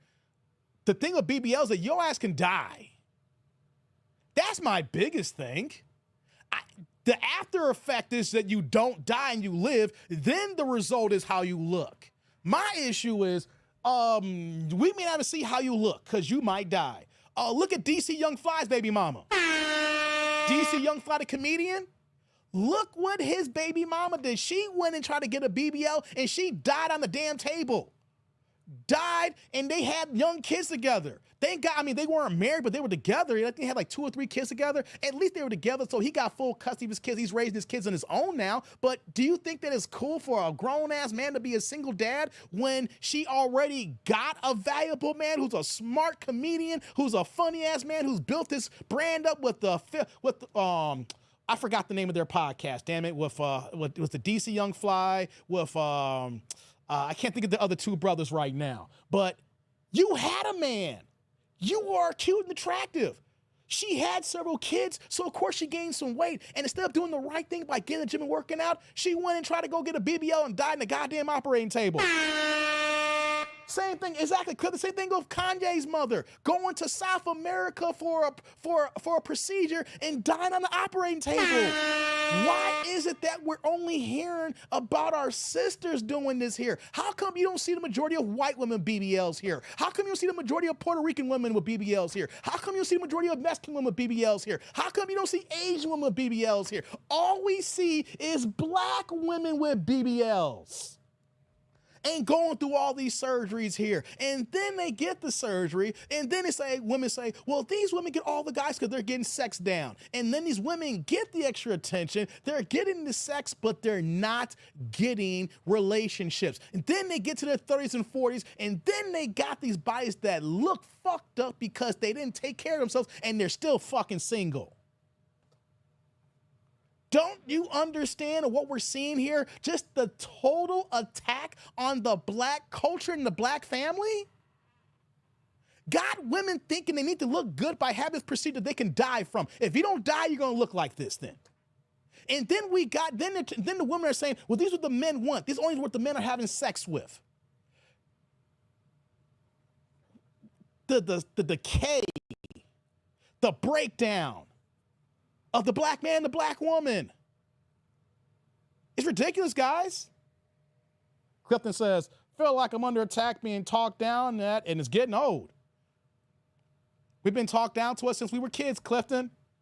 We're grown, middle-aged, 40-year-old men, and we're still getting talked down too. It's been clear for a little while now that black men are targets. Carlos and Chico Bean, thank you, Pooh Man. Yeah, 85 South Club. As soon as you said Carlos, it just came to me. The 85 South Club. Love their podcast. They grew it from the ground up, and then they getting their money, getting their paper. But DC Young Fly, I forget, was it Jenny O, or her name was Jenny something like that, baby mama? She was an attractive, beautiful woman who gave DC Young Fly about 2 or 3 kids. She didn't need no BBL. You got money. You eat well. You hire a trainer and take your time at the month to get yourself right. Now the kids ain't got a goddamn mother. And he's a single father now. Long-term dynamics for her mouth. God damn. Yeah, Divine 85 South Club. Yes. I'm just saying here, the black family's under attack. Jackie O. Thank you, Pooh Man. I knew it was Jackie O or something like that. Thank you. Thank you. I knew something. I knew something close to that. Appreciate that. What I'm saying here is not just, my point is the black man's under attack. That's the reason why I talk the way I talk here, because I see y'all and y'all see me. And no matter how we joke around with each other and we clown each other, all of us as black men who's in this channel here has dealt with some of the same issues that I talk about myself here. I dealt with what you dealt with what except for the baby mama drama. But everything else, I dealt with that, just like you here. And that's why y'all rock with me, and that's why y'all listen to me. I hear y'all and y'all hear me. And what I'm saying here is not just the black man is under attack here. You know I'm gonna keep saying every live stream here that we got issues in this country here, even though I'm not running. I'm not a tether. I don't go to another country. I'm not gonna go to another country and then tell another country the problems in their country. This is my country. I'm an American. I'm gonna sit here, build my family here. I'm gonna fight here. This is mine. I'm not running anywhere. But the thing is, not only the black man is under attack, the whole entire black family is under attack. Our black women are under attack because they're getting brainwashed by bullshit. The black man's under attack because we're getting talked down like we're kids and we're not getting taken seriously. And when it comes to politics, we're not getting what we're supposed to get to anyway. We are looked down to. We are a piece of meat. We are looked at as less than. And you want to know something as I close off here? I've said it many times, like I said, black culture is trash, and some of it is trash, right? Because we have some crazy people in our culture and society. But you know what I noticed, though, as I started doing more homework and research? Not all black culture is trash, guys. We have the tethers and the cosplayers and the chameleons who say they're black. We assume they're black or FBA. And then we get them put out there on Front Street saying, God damn, look at these niggas. When in actuality, they're probably not even FBA. They're from another goddamn country or island. So I had to take a step back and think about this here. Like media takeout, guys. Media takeout is nothing but a website that showcases nothing but black failures when they really go in. But who created media takeout? Tethers. They weren't FBA. They weren't FBA. FBA didn't create media takeout. Tethers created media takeout. So, of course, they're going to focus on the worst of us. And at the same time, they're going to cover the people who claim to be black, but they're not really black people. What about those other websites, too, besides media takeout? Like the Shade Room? That's nothing but an alphabet community website there run by women and tethers. We need to actually do more deep dive homework and research at the organizations, at the websites, at the apps that's making it seem like that all black people are degenerate garbage. In actuality, thank you, Shade Room, Clifton. Shade Room, thank you. But what we need to do is start looking at the fact that is really all black culture trash? Or is the other comedians cosplaying at us are coming in with their Trojan horse, showcasing some of our bad, but then adding their bad into it to make it seem like all of these Negroes is horrible as fuck? It's something to think about when I sign off here. When we look at TV, we look at the news, we look at the internet, and we see nigga shit and nigga babble. We need to confirm, are these really FBAs? Are these really black Americans? Or are these other black people who come from other nations and assimilate as us? Like the brick lady who's going through her stuff right now, right? Remember the brick lady? And we saw her video, and then we saw all those black men in the video. Watch that video again. I don't know about y'all, but you know the brick lady ain't black. She's a tether from another country. If you look at all those black men that's in that video when she was trying to make up that stuff saying, where are y'all at not protecting me? Not one of them look FBA. And you know why I'm saying that? Look at their janky ass hairlines. You see, they got the Eddie Winslow, the Eddie Munster, Widow Peak vampire junk going on. The hairline is pulled back here. I'm telling y'all, I was like, wait a minute. These don't look like regular black Americans. They look like dudes from other countries. They're black, but they're not black Americans. And that's what I'm talking about here, right? I've been part of being led astray. I've been bamboozled too as well, looking at certain media outlets, looking at certain things on the internet, looking at certain things on TV saying, damn, look at these niggas. And is it really niggas? Or is it really these people who call us agatos?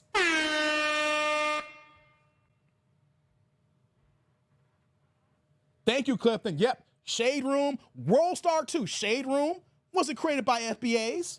World Star wasn't created by FBAs. The Root wasn't, exactly. All these major publications, websites, and outlets who we think they're black are made by people who are not black Americans and by the alphabet community. We've been bamboozled, people. We over here looking at niggas thinking they niggas and niggas gonna do what niggas gonna do.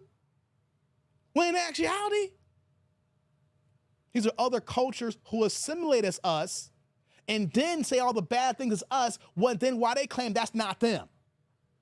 We're Haitian. We don't do these things what black Americans do. Or we're Jamaican. We don't do these things black Americans don't do.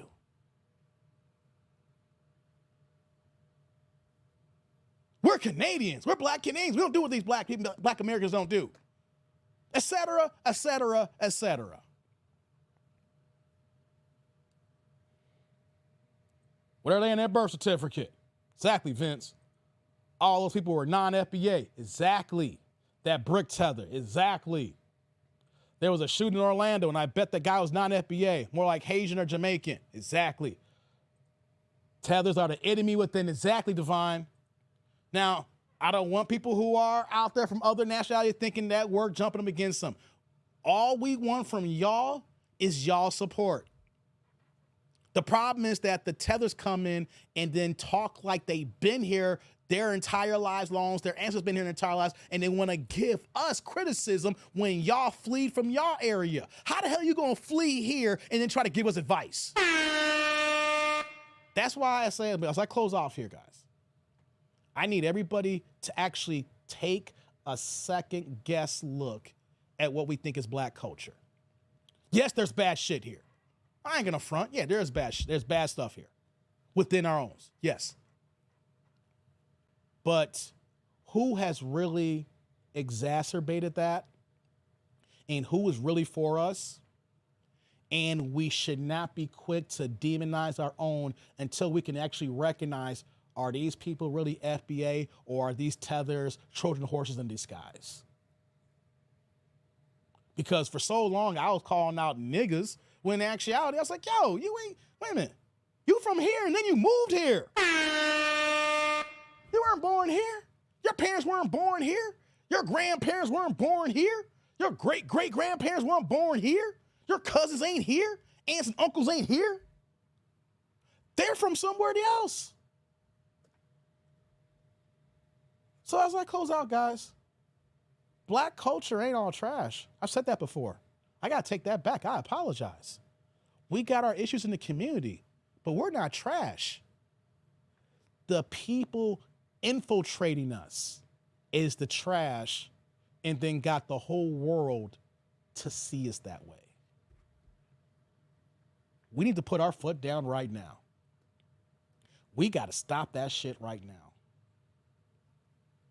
Depending on how you're voting for Trump, Jill Stein, Cornel West, or the couch, I'm sorry. It can't be Kamala. If you are here for black Americans and what we need as FBA, it can't be Kamala. I don't care who it is, but it can't be Kamala.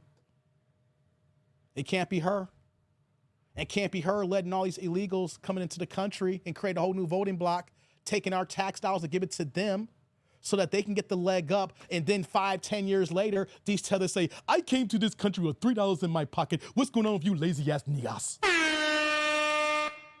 You got $25,000. Let's say if she wins, you got $25,000 in a housing credit. You got $5,000-$10,000 debit cards. They let your ass come over to the border free. They gave you a brand new Social Security card. You had a get out of jail free card and clean sleep.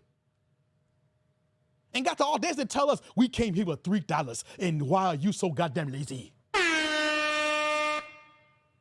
Wait a minute. I have a V hairline, Dave. Hey, Vince, you got to take care of that, man. Might want to cut it all off and come home, baby. Hey, you can't have a janky hairline, Vince, if you FBA. Either you rock your hair, you come on, be bald and come on home. Rock the Michael Jordan. Come on home, baby. Come on home, Vince. Pinball said, no matter how much proof says VP Harrison and black folks still say they are voting for a black woman, huh? That's the dumbasses, Pinball, who don't want to admit they're wrong. They see someone who looks a certain way and want to ascribe that they are. And that's the problem that we have with so many blacks here too today. We have so many blacks who want to rock for all blacks because we know that white supremacy exists and white supremacy hurts all black and brown people. The problem though is that we can't be blacks saying that all blacks are the same and then treating everybody like family because everybody who comes from other countries don't look at us the same way. If anything, they look down at us. Just look up the word. Look at these akatas. Akata is not a good word. It's a we're lower than low when you hear, look at these goddamn akatas. They running from their country and then disrespecting us. We are not all the same, which I get it that we want to love all our brothers, but doesn't mean that we're all going to bring them all in saying we are the goddamn world. We are the world. We are the Negroes.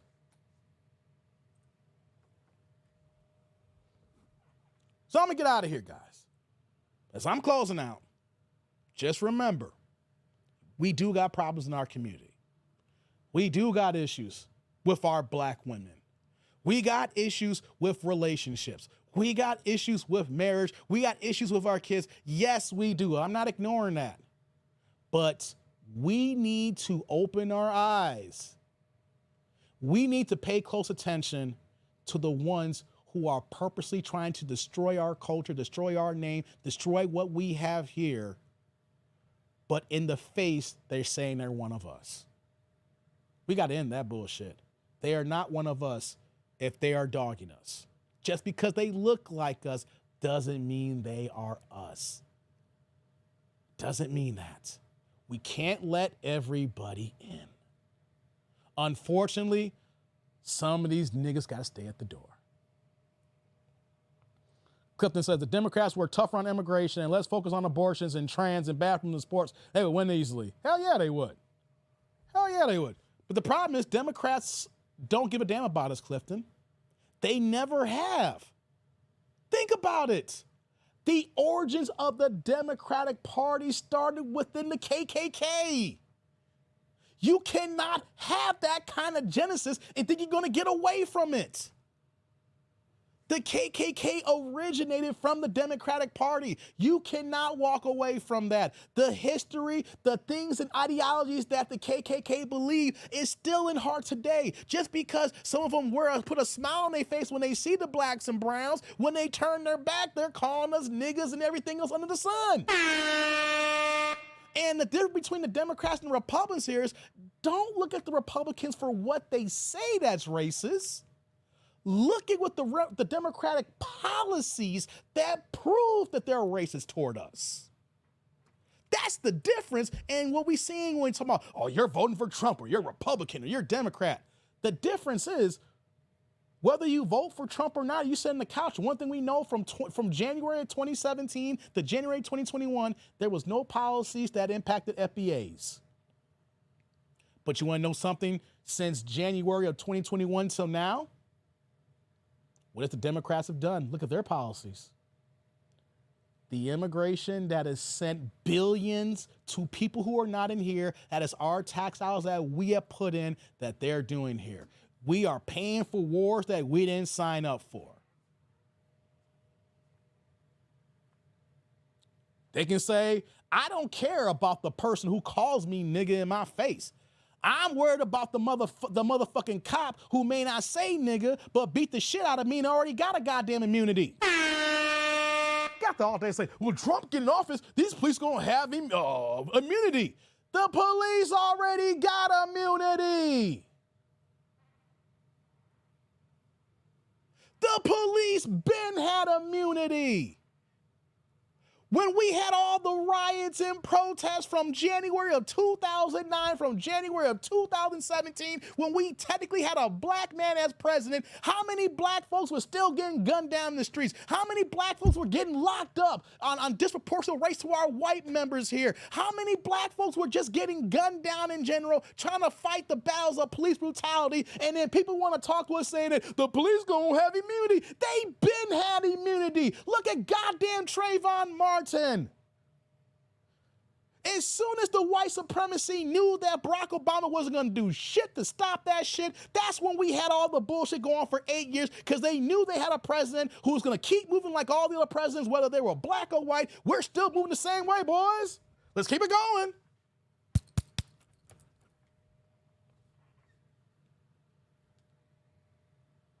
The cops already had immunity, people. Talking about, T.R. says immunity came from the courts, not the president or Congress. But I'm saying here, Tierlando, all this was already under Barack Obama's leadership.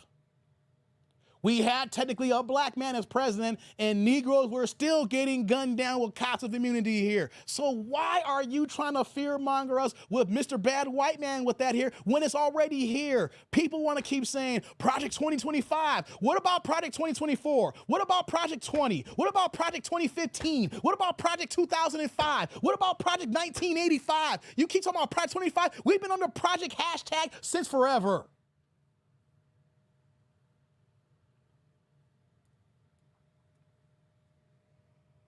Obama and Eric Holder didn't prosecute one police officer. No, they didn't.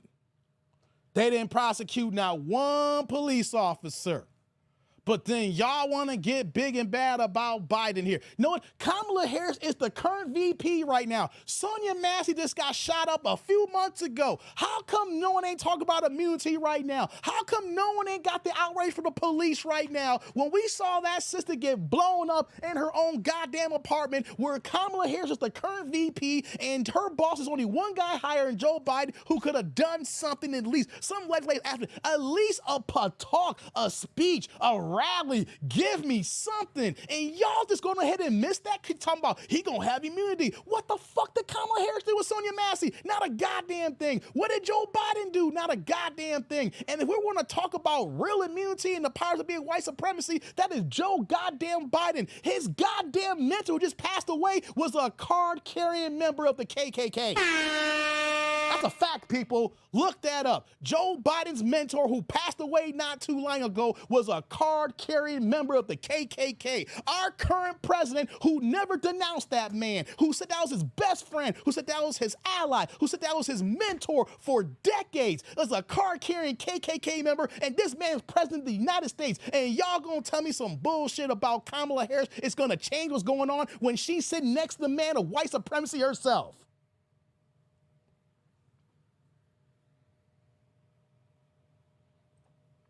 Obama actually invited a bad white cop to the White House for a damn beer. Yeah, Senator Byrd. Thank you, Clifton Byrd. Yes, from West Virginia. As I close out here, if y'all ain't done y'all homework, our current president of the United States, I don't care if he's only going to be in office for 2 more months with his senile ass, right? His best friend and mentor who just passed away up until his death, you could probably find the goddamn paper in his pocket in his grave there. He was a card-carrying member of the KKK. And then we're over here trying to talk about Kamala's gonna change something. She is working with the man part of white supremacy, who was part of the Clinton crime bill, the author of it here, who was one of the segregated Democrats who was about racism. But we forget that because she's black. Message.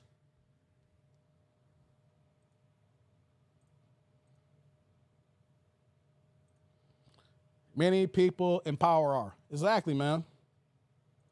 Exactly. That's why they need to keep on camera. Exactly.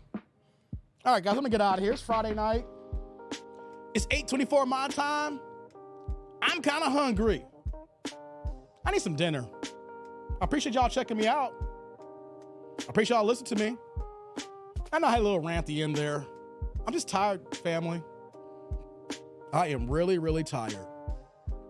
They're really trying to play us like some poop butts. They really look at us like we're goddamn stupid. And it's not just the white supremacists that be. We got dumbass Negroes who can fall for anything. And most of them don't fall for it. They're on the paycheck. They're getting paid for what they're saying here. Like the entertainers, like the D.L. Hughley's of the world, the Beyonce showing up, the Steve Harveys, Ricky Simon. They're all getting goddamn checks. But they all think we're goddamn stupid. Anyone know something? We're not stupid. We're better than that. And we're not falling for the banana tailpipe, guys. We're not falling for stupidity anymore. We all need to wake up, and we're all waking up right now. Kamala was one when she was AG, putting black men in prison. Yes, she was. Passed on the educator, yup. Salute, my work week is over. Okay, guys. Here's what I need you guys to do.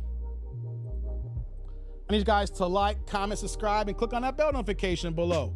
If you know somebody who's here who wasn't here, click on that share button, take the link, and drop it in a WhatsApp or a text message or into an email. I need your help. That helps, right? Check out some of the newer content I got. I got shorts dropping. I got some more videos I got lined up. I've actually been doing some homework, guys. I'm actually doing some more reaction videos. I am. I've been doing some homework. So thank y'all for hearing me out. We'll see if we got time this weekend to pull back up. But on that note, guys, I'm getting out of here, man. I'm that dude named Dave. And I'm going to check y'all on the flip side, guys, if I'm not demonetized. Peace out, people. One love.